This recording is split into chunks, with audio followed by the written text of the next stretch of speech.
METG academy post graduation ടീമിന്റെ രണ്ടാമത്തെ batch ആരംഭിക്കുകയാണ്. കഴിഞ്ഞ വർഷമാണ് ഇങ്ങനെ ഒരു സംരംഭത്തിലേക്ക്, ഒരു ആശയത്തിലേക്ക് നമ്മൾ വരുന്നത്, PG എന്ന് പറയുന്ന ഒരു ആശയത്തിലേക്ക് വരുന്നത്.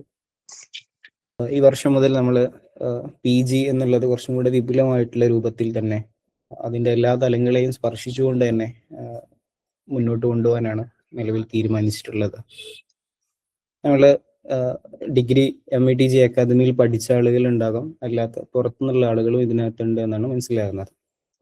നേരത്തെ ആമുഖത്തിൽ METG അക്കാദമി എന്താണ് എന്നുള്ളതും അതുമായി ബന്ധപ്പെട്ട കാര്യങ്ങളെ കുറിച്ചൊക്കെയുള്ള കാര്യങ്ങൾ ജസ്റ്റ് ഒന്ന് പറഞ്ഞു വെച്ചിട്ടുണ്ട്.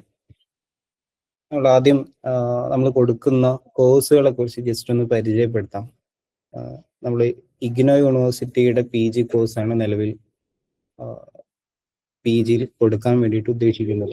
ഏകദേശം എല്ലാവർക്കും അറിയുന്നത് തന്നെ ആയിരിക്കുമെന്നാണ് ഞാൻ വിചാരിക്കുന്നത്. ഇന്ത്യയിലെ തന്നെ ഏറ്റവും വലിയ ഓപ്പൺ ഡിസ്റ്റൻസ് ലേണിംഗ് യൂണിവേഴ്സിറ്റിയാണ് ഇഗ്നോ എന്ന് പറയുന്നത്. നിലവിൽ ഡിസ്റ്റന്റ് ആയിട്ട് നമുക്കൊരു കോഴ്സ് ചെയ്യണം എന്നുണ്ടെങ്കിൽ, ഡിസ്റ്റന്റ് ആയിട്ട് കോഴ്സ് ചെയ്യുക എന്ന് പറയുന്നത് നമ്മൾ വ്യത്യസ്തമായിട്ടുള്ള ഒന്നുകിൽ ജോലിയോ അല്ലെങ്കിൽ മറ്റെന്തെങ്കിലും കാരണങ്ങൾ കൊണ്ട് വീട്ടിൽ ഇരിക്കുകയോ അല്ലെങ്കിൽ മറ്റെന്തെങ്കിലും പാർട്ട് ടൈം പിന്നെ പഠനങ്ങളിലേക്ക് മറ്റൊക്കെ പോവുകയോ ഒക്കെ ചെയ്യുന്ന ആളുകൾക്ക് അവർക്ക് വേണ്ടിയിട്ട് തയ്യാറ് ചെയ്തിട്ടുള്ള യൂണിവേഴ്സിറ്റിയാണ്. സെൻട്രൽ ഗവൺമെന്റിന്റെ കീഴിൽ തന്നെ നിലനിൽക്കുന്ന ഒരു യൂണിവേഴ്സിറ്റിയാണ് ഇഗ്നോ എന്ന് പറയുന്നത്. നാക്കിന്റെ A++ ഗ്രേഡൊക്കെ കിട്ടിയിട്ടുള്ള ഇന്ത്യയിലെ തന്നെ ഏറ്റവും പ്രധാനപ്പെട്ട ഓപ്പൺ ഡിസ്റ്റൻസ് ലേണിംഗ് യൂണിവേഴ്സിറ്റിയാണ് IGNOU, Indira Gandhi national open university എന്ന് പറയുന്നത്. നിലവിൽ നമുക്ക് ഡിസ്റ്റൻസ് ചെയ്യണം എന്ന ആഗ്രഹം ഉണ്ടെങ്കിൽ നമുക്ക് എല്ലാവരും സജസ്റ്റ് ചെയ്യുന്ന ഒരു യൂണിവേഴ്സിറ്റി എപ്പോഴും ഇഗ്നോ ആയിരിക്കും. അപ്പം അതാണ് അതിൻ്റെ ഒരു തുടക്കത്തിൽ എന്തുകൊണ്ട് ഇഗ്നോ എന്നുള്ള കാര്യത്തെക്കുറിച്ച് ചോദിക്കുന്ന സമയത്ത് കുറച്ചും കൂടി ഒരു സിസ്റ്റമാറ്റിക് ആയിട്ട് ഈ കാര്യങ്ങളൊക്കെ നടക്കുന്ന, ഇപ്പൊ നമുക്ക് കേരളത്തിൽ ശ്രീനാരായണ ഗുരു ഓപ്പൺ യൂണിവേഴ്സിറ്റി അടക്കമുള്ള യൂണിവേഴ്സിറ്റികളൊക്കെ നിലവിൽ വർക്ക് ചെയ്യുമ്പോൾ പോലും കുറച്ചും കൂടെ പ്രോപ്പറായിട്ട് അതിൻ്റെ എക്സാം സിസ്റ്റവും അതുപോലെ തന്നെയുള്ള എല്ലാ സിസ്റ്റങ്ങളും കുറച്ചും കൂടെ കൃത്യമായിട്ട് മുന്നോട്ട് കൊണ്ടുപോകാൻ പറ്റുന്ന ഒരു യൂണിവേഴ്സിറ്റി എന്ന അർത്ഥത്തിലാണ് ഇഗ്നോ നമ്മൾ സെലക്ട് ചെയ്യുന്നത്. എക്സാമും അതുപോലെ തന്നെ ഇതിൻ്റെ ടൈം ഷെഡ്യൂളുകളും ഇതിൻ്റെ സബ്മിഷൻ ഡേറ്റുകളും അതുപോലെ തന്നെയുള്ള എല്ലാ കാര്യങ്ങളും, റിസൾട്ട് അടക്കമുള്ള കാര്യങ്ങളൊക്കെ ഏകദേശം പറയുന്ന സമയത്തിൽ അതുമായി ചേർന്ന് നിൽക്കുന്ന ദിവസങ്ങളിൽ തന്നെ കിട്ടുന്നു എന്നുള്ളതാണ് ഇതിൻ്റെ ഏറ്റവും പ്രധാനപ്പെട്ട ഒരു പോസിറ്റീവായിട്ട് നമ്മൾ കാണുന്നത്. ഓക്കെ, നമുക്ക് PG 2 വർഷമാണ് PGയുടെ ഈ കാലാവധി എന്ന് പറയുന്നത്. എല്ലായിടത്തും അങ്ങനെ തന്നെ ആയിരിക്കും. ഡിസ്റ്റൻസ് ആകുന്ന സമയത്ത് സ്വാഭാവികമായിട്ടും നമുക്ക് ചില എക്സ്റ്റൻഷനുകൾ ഉണ്ടാകും. അത് 4 വർഷം വരെ എടുത്തുകൊണ്ട് നമുക്കത് കംപ്ലീറ്റ് ചെയ്യാം എന്നുള്ളതാണ് ഇതിലൊരു ഓപ്ഷൻ ഉള്ളത്. 2 വർഷം കൊണ്ടാണ് നമ്മളിപ്പോൾ ഈ ഡിസംബറിൽ ചേരുന്നതോട് ഇപ്പോൾ അഡ്മിഷൻ സ്റ്റാർട്ട് ചെയ്ത് കഴിഞ്ഞു. ഇഗ്നോയുടെ അഡ്മിഷൻ സ്റ്റാർട്ട് ചെയ്ത് കഴിഞ്ഞു. ജനുവരി പകുതിയോടുകൂടെ അല്ലെങ്കിൽ ഒരു ജനുവരി 30 അതിന്റെ ഫസ്റ്റ് ടൈം ക്ലോസ് ചെയ്യാൻ പറ്റുന്ന രൂപത്തിലേക്ക് അതിന്റെ അഡ്മിഷൻ പ്രോസസ്സുകളൊക്കെ സ്റ്റാർട്ട് ചെയ്ത് കഴിഞ്ഞു. അപ്പം ഇപ്പോൾ നമ്മുടെ ഡിസംബറിൽ ഈ വർഷം അഡ്മിഷൻ എടുക്കുന്നതോടുകൂടെ അടുത്ത ഡിസംബർ, അതുപോലെ തന്നെ തൊട്ടടുത്ത വർഷം ഡിസംബർ ആകുന്നതോടുകൂടെ നമുക്ക് ഈ PG കംപ്ലീറ്റ് ചെയ്യാൻ പറ്റുന്ന രൂപത്തിലേക്ക് അതിനെ കൊണ്ടുപോകാൻ പറ്റും. 2 വർഷമാണ്. ശ്രദ്ധിക്കേണ്ടത്, ഇനി എനി കേസ് നമുക്ക് എന്തെങ്കിലും പ്രയാസങ്ങളോ മറ്റൊക്കെ എക്സാം എഴുതാനോ അല്ലെങ്കിൽ ഏതെങ്കിലും സബ്ജക്റ്റ് മാറ്റി വെക്കാനോ ഇങ്ങനെ എന്തെങ്കിലും ആവശ്യങ്ങൾ ഉണ്ടാകുന്ന ഘട്ടം നമുക്ക് പരമാവധി പോകാൻ പറ്റുന്ന സമയം എന്ന് പറയുന്നത് 4 വർഷമാണ്. ഡിഗ്രി 5 വർഷവും PG 4 വർഷം എന്നുള്ള രൂപത്തിലാണ് ഇഗ്നോയുടെ ഒരു പരമാവധി കാലാവധി വരുന്നത്. അതിലപ്പുറത്തേക്ക് പോയി കഴിഞ്ഞാൽ നമുക്ക് ആ PG നഷ്ടപ്പെടും എന്നുള്ളതാണ്. അതൊരു വലിയൊരു ഓപ്ഷനാണ്. എന്തെങ്കിലും ഇപ്പം ഇഗ്നോയിൽ അത് മാത്രമല്ല, നമുക്കിപ്പം ജൂണിൽ എക്സാം എഴുതാൻ പറ്റിയിട്ടില്ലെങ്കിൽ ഡിസംബറിലേക്ക് മാറ്റി വെക്കാം, ഡിസംബറിൽ എക്സാം എഴുതാൻ പറ്റിയിട്ടില്ലെങ്കിൽ അടുത്ത ജൂണിലേക്ക് മാറ്റി വെക്കാനൊക്കെ പറ്റുന്ന രൂപത്തിലേക്കുള്ള ഒരു 6 മന്ത് സൈക്കിൾ കൂടെ വരുന്നത് കൊണ്ട് അത്തരത്തിലുള്ള ഒരു ഓപ്ഷൻ കൂടെ ഇതിനകത്ത് നമുക്ക് കിട്ടും എന്നുള്ളതാണ്. അപ്പം ഒന്നാമതായിട്ട് പറയാനുള്ളത് 2 വർഷമാണ് സാധാരണ പോലെ നമുക്ക് PG ചെയ്ത് തീർക്കാനുള്ള സമയം. അതിൽ 4 വർഷം വരെ നമുക്ക് വേണമെങ്കിൽ അത് മുന്നോട്ട് കൊണ്ടുപോകാം. ഒരു ക്രെഡിറ്റ് സിസ്റ്റം അടിസ്ഥാനമാക്കിയിട്ടാണ് ഇത് മുന്നോട്ട് കൊണ്ടുപോകുന്നത്. ക്രെഡിറ്റ് എന്താണ് എന്നുള്ള കാര്യം കുറച്ചും കൂടെ കൃത്യമായിട്ട് ഞാൻ തുടരെ പറയാം. അപ്പം theory, assignment, then term and exam, ഈ രൂപത്തിൽ എക്സാമുകൾ, അതുപോലെ തന്നെ അസൈൻമെന്റ് സബ്മിഷനും, ഇതാണ് ഇഗ്നോയുടെ ഒരു സാധാരണ ഡിഗ്രി പഠിക്കുന്ന ആളുകൾക്ക് ഇത് കൂടുതലായിട്ട് പറയേണ്ട ആവശ്യം ഉണ്ടാവില്ല. എന്നാൽ ജസ്റ്റ് ആരെങ്കിലും ഒക്കെ പിന്നെ ഇഗ്നോയുടെ അല്ലാത്ത ഡിഗ്രി പഠിച്ചവരോ അല്ലെങ്കിൽ പുറത്തുനിന്നുള്ള ആളുകളൊക്കെ ഉണ്ടെങ്കിൽ അവർ കൂടെ ഉണ്ടെന്നാണ് മനസ്സിലാക്കുന്നത് ഈ കാര്യങ്ങൾ പറയുന്നത്. അപ്പം അസൈൻമെന്റ്, എക്സാം, ഈ കാര്യങ്ങളൊക്കെയാണ് theory, exam, theory plus assignment plus time and exam എന്നുള്ള രൂപത്തിലാണ് തുടരുക. സ്റ്റഡി മെറ്റീരിയലുകൾ നമുക്ക് സാധാരണ അഡ്മിഷൻ സമയത്ത് ഹോസ്റ്റൽ വഴി നമുക്ക് ടെക്സ്റ്റുകളും മറ്റു കാര്യങ്ങളൊക്കെ ലഭിക്കും. ഇനി അങ്ങനെ പിന്നെ ഹാർഡ് കോപ്പി ആവശ്യമില്ലാത്ത ആളുകൾക്ക് ഓൺലൈൻ സ്റ്റഡി മെറ്റീരിയലുകൾ ഗ്യാൻഘോഷൻ എന്ന് പറയുന്ന ഇഗ്നോയുടെ തന്നെ വെബ്സൈറ്റ് വളരെ ഏറ്റവും സുതാര്യമായിട്ട് നമുക്ക് ജസ്റ്റ് കോഡ് അടിച്ചാൽ തന്നെ അത് ഡൗൺലോഡ് ചെയ്തിട്ടും PDF ആയിട്ടും മറ്റൊക്കെ വായിക്കാൻ പറ്റുന്ന രൂപത്തിലേക്കുള്ള സ്റ്റഡി മെറ്റീരിയലുകൾ ഇഗ്നോയിൽ അവൈലബിൾ ആണ്. വളരെ സുതാര്യമായിട്ട് നമുക്ക് കൈകാര്യം ചെയ്യാൻ പറ്റുന്നതാണ് ഇഗ്നോയുടെ സ്റ്റഡി മെറ്റീരിയലിന്റെ സൈറ്റ് എന്ന് പറയുന്നത്. അതുപോലെ തന്നെ ഇഗ്നോയുടെ ഈ കണ്ടന്റ് ആപ്പ്, നമുക്ക് മൊബൈലിലൊക്കെ ആപ്പ് ഉപയോഗിച്ചുകൊണ്ടും നമുക്ക് ഈ സ്റ്റഡി മെറ്റീരിയലുകളും മറ്റു കാര്യങ്ങളൊക്കെ ചെയ്യാം. ഇഗ്നോ ഔദ്യോഗികമായിട്ട് തന്നെ ചില വീഡിയോ ലെക്ചറുകൾ, ഓഡിയോ ക്ലാസ്സുകൾ, മറ്റു സംവിധാനങ്ങളൊക്കെ ഉണ്ടാവും. നമ്മൾ രജിസ്റ്റർ ചെയ്യുന്ന സമയത്ത് നമുക്ക് കിട്ടുന്ന ഒരു കൺഫർമേഷൻ മെസ്സേജ് ഉണ്ടാവും, ഒരു ദീർഘമായിട്ടുള്ള മെസ്സേജാണ്. ആ മെസ്സേജിനകത്ത് ഇതിന്റെ ഒക്കെ ലിങ്കുകൾ ഉണ്ടാവും. അപ്പൊ അതൊക്കെ കിട്ടുന്ന സമയത്ത് നമുക്ക് വേണമെങ്കിൽ അതൊക്കെ ഉപയോഗിക്കാം. ഇഗ്നോ തന്നെ ഔദ്യോഗികമായിട്ട് കൊടുക്കുന്ന ഇത്തരത്തിലുള്ള ലെക്ചറുകൾ, ഓഡിയോ ക്ലാസ്സുകൾ, മറ്റു സംവിധാനങ്ങളൊക്കെ ഇതിനകത്തുണ്ട്. അതുപോലെ തന്നെ ഇഗ്നോയുടെ ഒരുപാട് ഡിപ്ലോമ കോഴ്സുകളും അതുപോലെ മറ്റു ഡിഗ്രി PG കോഴ്സുകളൊക്കെ നടക്കുന്നത് കൊണ്ട് അതുമായി ബന്ധപ്പെട്ട ഡിസ്കഷനുകളും മറ്റുമൊക്കെ ഇഗ്നോയുടെ തന്നെ ഒഫീഷ്യൽ ആയിട്ടുള്ള യൂട്യൂബ് ചാനലിലും മറ്റുമൊക്കെ അവൈലബിൾ ആണ്. ഓക്കെ, നമുക്ക് പിന്നെ സ്റ്റഡി സെന്റർ, മറ്റു സംവിധാനങ്ങൾ. സ്റ്റഡി സെന്റർ നമ്മൾ METG അക്കാഡമിയിൽ വരുന്നതുകൊണ്ട് സ്റ്റഡി സെന്റർ ഏകദേശം PSMO കോളേജാണ് നമ്മുടെ ഒരു സ്റ്റഡി സെന്റർ ആയിട്ട് നമുക്ക് തൊട്ടടുത്തുണ്ടാകുന്നത്. PSMO കോളേജിൽ തന്നെ ആയിരിക്കും നമ്മുടെ സ്റ്റഡി സെന്റർ ഉണ്ടാവുക. ഇനി ഇൻ കേസ് പല ദൂരെയുള്ള ആളുകളും മറ്റുമൊക്കെ ഉണ്ടെങ്കിൽ അവർക്ക് അവരുടെ തൊട്ടടുത്തുള്ള സ്റ്റഡി സെന്ററിൽ അതുമായി കണക്ട് ചെയ്തുകൊണ്ട് ചെയ്യാൻ പറ്റുന്ന രൂപത്തിലേക്ക് നമുക്ക് ആലോചിക്കാം. അതോടൊപ്പം തന്നെ പരീക്ഷ, എക്സാം സെന്റർ ആ സമയത്ത് നമുക്ക് ഏതാണോ അവൈലബിൾ ആയിട്ടുള്ളത് ആ സെന്ററിലായിരിക്കും. പരമാവധി സ്റ്റഡി സെന്റർ എന്നുള്ള അർത്ഥത്തിലേക്ക് തന്നെയാണ് എക്സാം സെന്റർ പോകുന്നത്.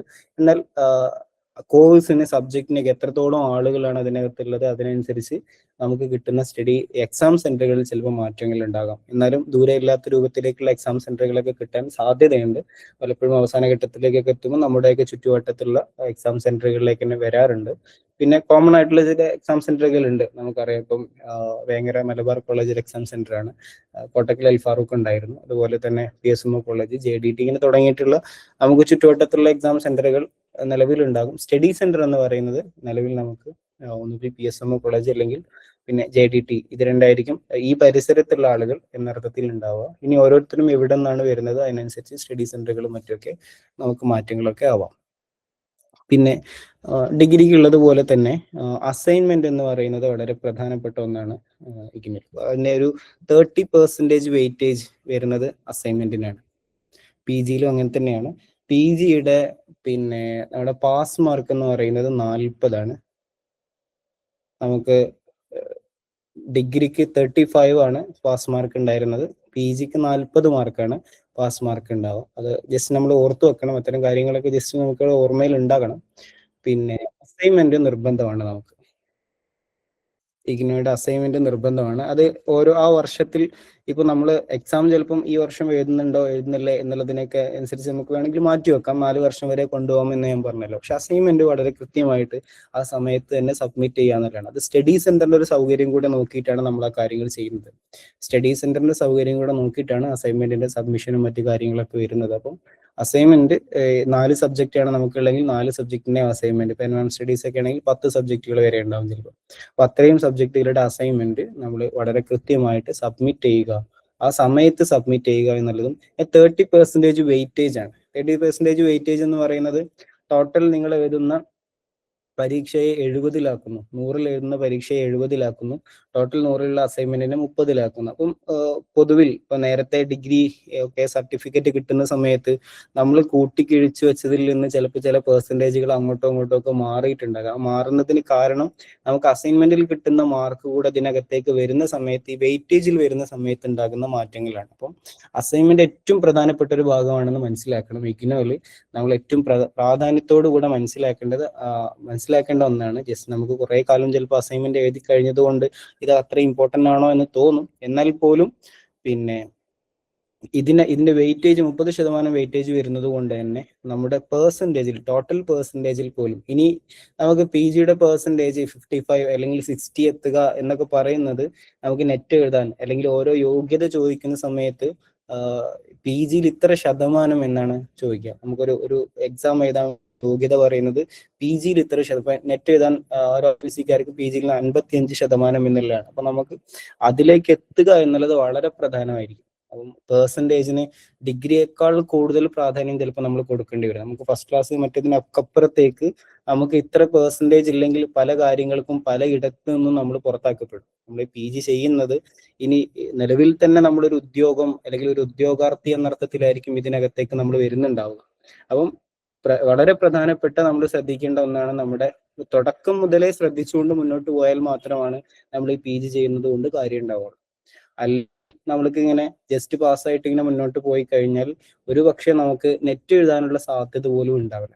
അപ്പം അത്രയും മിനിമം മാർക്കാണ് 55% എന്നൊക്കെ പറയുന്നത്. അപ്പൊ ആ ശതമാനത്തിലേക്ക് അത് പ്ലസ് 60, 65, 70% നമുക്ക് എത്താൻ പറ്റുക എന്നുള്ളത് വളരെ വളരെ പ്രധാനപ്പെട്ട ഒന്നാണ്. പി ജിക്ക് നമ്മൾ ഏറ്റവും കൂടുതൽ ശ്രദ്ധിക്കേണ്ട ഒരു കാര്യം കൂടിയാണത്. അതിന്റെ പെർസെൻറ്റേജ്, പിന്നെ പാസ് മാർക്ക് എന്ന് പറയുന്നത് 40 മാർക്കാണ്. 35 ആയിരുന്നു നമുക്ക് നേരത്തെ ഡിഗ്രിയിൽ ഉണ്ടായിരുന്നത്. 40 മാർക്കാണ് പാസ് മാർക്ക് ഉണ്ടാകുന്നത്. ഡിഗ്രിയേക്കാൾ കുറച്ചും കൂടെ നമ്മൾ എത്രത്തോളം വളർന്നു എന്നുള്ളതല്ല, നമ്മൾ എടുക്കുന്ന സബ്ജക്റ്റുകളുടെ ഡെപ്ത് അതിനനുസരിച്ച് കൂടിയിട്ടുണ്ടാകും. നേരത്തെ നമ്മൾ ഒരു 10ാം ക്ലാസ് വരെ മിനിമം ലെവൽ ഓഫ് ലേണിംഗ് എന്ന് പറഞ്ഞിട്ട് ഹിന്ദിയും ഇംഗ്ലീഷും കെമിസ്ട്രിയും ബയോളജിയും മാത്തമാറ്റിക്സ് എല്ലാം പഠിച്ചിട്ടുണ്ടാകും. കുറച്ചും കൂടെ കഴിഞ്ഞ് പ്ലസ് 1 പ്ലസ് 2 വന്നപ്പോൾ കുറച്ച് ആളുകൾ ഹ്യൂമാനിറ്റീസ് സബ്ജക്റ്റുകളിലേക്ക്, ഹിസ്റ്ററിയും അതുപോലെ തന്നെ പൊളിറ്റിക്സും എക്കണോമിക്സും ഇങ്ങനെ തുടങ്ങിയിട്ടുള്ള സബ്ജക്റ്റുകളിലേക്ക് ഇങ്ങനെ പോകുന്നു. കൊമേഴ്സ് വിദ്യാർത്ഥികൾക്ക് അക്കൗണ്ടൻസി, ബിസിനസ് പറഞ്ഞിട്ട് അങ്ങനെ കുറച്ച് സബ്ജക്റ്റിലേക്ക് സ്പെഷ്യലൈസ് ആവുന്നു. സയൻസ് വിദ്യാർത്ഥികൾ ഫിസിക്സ്, കെമിസ്ട്രി, ബയോളജി എന്ന് തുടങ്ങിയിട്ടുള്ള സബ്ജക്റ്റുകളിലേക്ക് പോകുന്നു. ഇങ്ങനെ ഓരോരുത്തരും സ്പെഷ്യലൈസ്ഡ് ആയി. ഡിഗ്രി എത്തുന്ന സമയത്ത് വീണ്ടും നമ്മൾ ചില സബ്ജക്റ്റുകളിലേക്ക് വീണ്ടും സ്പെഷ്യലൈസ് ചെയ്യുന്നു. ഇനി പി ജി എത്തുന്നതോടുകൂടെ ഏതെങ്കിലും ഒരു സബ്ജക്റ്റിലേക്ക് നമുക്കിനി ഇവിടെ ഒരു മൾട്ടി ഡിസിപ്ലിനറി എന്ന് പറയുന്ന ഒരു ഓപ്ഷൻ ഇനി ഇവിടെ ഉണ്ടാവില്ല. ഇനി നമ്മൾ ഏതെങ്കിലും ഒരു സബ്ജക്ട് എടുത്തുകൊണ്ട് ഇൻ ഡെപ്ത് ആയിട്ട് അതിനെ പഠിക്കുക, ആഴത്തിൽ അതിനെ പഠിക്കുക എന്നുള്ളതാണ് പി ജി കൊണ്ട് ഉദ്ദേശിക്കുന്നത്. വളരെ ഗൗരവകരമായിട്ടുള്ള, നമുക്കിങ്ങനെ ഡിസ്റ്റൻസ് ആയിട്ട് ഇങ്ങനെ പഠിച്ചു വരുന്ന ആളുകൾ നമ്മൾ വീണ്ടും ഡിസ്റ്റൻസ് ആയിട്ട് ചെയ്യുന്നു, അതൊരു ഓളത്തിൽ ഇങ്ങനെ തീർന്നു പോകും എന്ന് വിചാരിച്ചു കഴിഞ്ഞാൽ ഡിഗ്രിയുടെ അത്ര നമുക്ക് എളുപ്പമായിരിക്കില്ല അത് തീർക്കാൻ. കാരണം പി ജി ആണ് ഇനി ഈ ഗവൺമെന്റ് ജോബുകൾക്ക്, എക്സാമുകൾക്ക്, അതുപോലെ തന്നെയുള്ള എല്ലാ ജോലികളിലേക്കും പെർസെൻറ്റേജ് പരിഗണിക്കുന്നത്. പ്രത്യേകിച്ചും പി എച്ച് ഡി പോലെയുള്ള റിസർച്ച് പോലെയുള്ള കാര്യങ്ങൾക്കൊക്കെ പെർസെൻറ്റേജ് പരിഗണിക്കുന്നത്. അതുപോലെ ഇനി നിങ്ങൾ മറ്റെന്തെങ്കിലും കാര്യങ്ങളൊക്കെ ചെയ്യുന്ന സമയത്ത്, അപ്ലൈ ചെയ്യുന്ന സമയത്തൊക്കെ പെർസെൻറ്റേജ് പരിഗണിക്കുന്നത് പി ജിയുടെ ആയിരിക്കും. പി ജിയിൽ ഇത്ര ശതമാനം ഉണ്ടാവുക എന്ന് പറയുന്നു. അപ്പൊ സ്വാഭാവികമായിട്ടും അതിൽ ഏറ്റവും കൂടുതൽ ഇമ്പോർട്ടൻസ് കൊടുത്തുകൊണ്ടുള്ള പഠനങ്ങൾ അതിനകത്ത് ഉണ്ടാവേണ്ടി വരും എന്നുള്ള കാര്യം ശ്രദ്ധിക്കണം. ഞാൻ പറയുന്ന കാര്യങ്ങൾ ആവശ്യമുള്ളത് നിങ്ങൾ നോട്ട് ചെയ്ത് വെക്കണം. പിന്നെ വർഷത്തിൽ 2 തവണയാണ് നമുക്ക് എക്സാം ഉണ്ടാവുക. ജൂണിൽ എക്സാം ഉണ്ടാവും, അതുപോലെ തന്നെ അതുപോലെ തന്നെ ഡിസംബർ. 2 രൂപത്തിലാണ് എക്സാം ഉണ്ടാവുന്നത്. സാധാരണ നമ്മൾ ചെയ്യുന്നത് പോലെ എക്സാമിന് വേറെ തന്നെ ഫീസ് അടച്ചുകൊണ്ട് 200 രൂപ പെർ പേപ്പറിന് അടച്ചുകൊണ്ടാണ് നമ്മൾ പരീക്ഷ എഴുതുന്നത്. അപ്പം വർഷത്തിൽ 2 തവണ എന്ന് പറയുന്ന സമയത്ത് ഇപ്പൊ നിങ്ങൾ ഡിസംബറിൽ ജോയിൻ ചെയ്ത് കഴിഞ്ഞാൽ ജൂണിൽ നിങ്ങൾക്ക് എക്സാം എഴുതാൻ പറ്റില്ല. ഒരു 1 ഇയർ കഴിഞ്ഞാൽ പിന്നെ നിങ്ങൾക്ക് എന്ത് ചെയ്യാം, എക്സാം മാറ്റി വെക്കുകയോ മറ്റൊക്കെ ഉണ്ടെങ്കിൽ തൊട്ടടുത്ത സമയത്ത് ഏതെങ്കിലും എക്സാമിൽ നമുക്ക് ഇങ്ങനെ സപ്ലിയോ മറ്റൊക്കെ വന്നു കഴിഞ്ഞാൽ അതുകൂടെ പരിഗണിക്കാൻ പറ്റുന്ന രൂപത്തിലേക്കുള്ള ഒരു ഓപ്ഷൻ ഇഗ്നോയിലുണ്ട്. അപ്പോൾ ആ കാര്യം കൂടെ ജസ്റ്റ് പറയണ, 2 തവണയാണ് അതിന്റെ ഒരു സിസ്റ്റം, ഒരു സൈക്കിൾ ഉണ്ടാവുക എന്നുള്ളത് കൂടെ പറയണം. ഫൈനൽ എക്സാം പ്ലസ് അസൈൻമെന്റ്, ഇത് തന്നെയാണ് ഇതിന്റെ ഒരു ഗ്രേഡ് ആൻഡ് ഇവാലുവേഷൻ സിസ്റ്റം എന്ന് പറയുന്നത്. പിന്നെ നമുക്ക് ഗ്രേഡ് കാർഡ് ഓൺലൈൻ ആയിട്ട് നമുക്ക് പരിശോധിക്കാം. നമ്മുടെ ഗ്രേഡ് കാർഡ് ഓരോ എക്സാം കഴിഞ്ഞാലും അതിന്റെ റിസൾട്ട് മറ്റു കാര്യങ്ങളൊക്കെ വരുന്നതിനനുസരിച്ച് ഓൺലൈൻ ആയിട്ട് തന്നെ ഈ കാര്യങ്ങളൊക്കെ, നമ്മുടെ അസൈൻമെന്റിന്റെ മാർക്കും അതുപോലെ തന്നെ എല്ലാം നമുക്ക് തന്നെ പരിശോധിക്കാൻ പറ്റുന്ന ഒരു സ്റ്റുഡന്റ് ഫ്രണ്ട്ലി ആയിട്ടുള്ള ഒരു ഓപ്ഷൻ അതിനകത്തുണ്ട്. igno.ac.in എന്ന് പറയുന്ന അതിനകത്ത് സ്റ്റുഡന്റ് പോർട്ടലും മറ്റു സംവിധാനങ്ങൾ, നേരത്തെ ഇഗ്നോയിൽ രജിസ്റ്റർ ചെയ്ത ആളുകൾക്ക് കുറച്ചും കൂടെ ഈ കാര്യങ്ങളൊക്കെ എളുപ്പമായിരിക്കും. പ്ലസ് അവർക്ക് കുറച്ചും കൂടെ ഈ കാര്യങ്ങളൊക്കെ ധാരണ ഉണ്ടാവുകയും ചെയ്യും. ഓരോ വർഷവും നമ്മൾ രജിസ്ട്രേഷൻ ചെയ്യണം എന്നുള്ളതാണ്.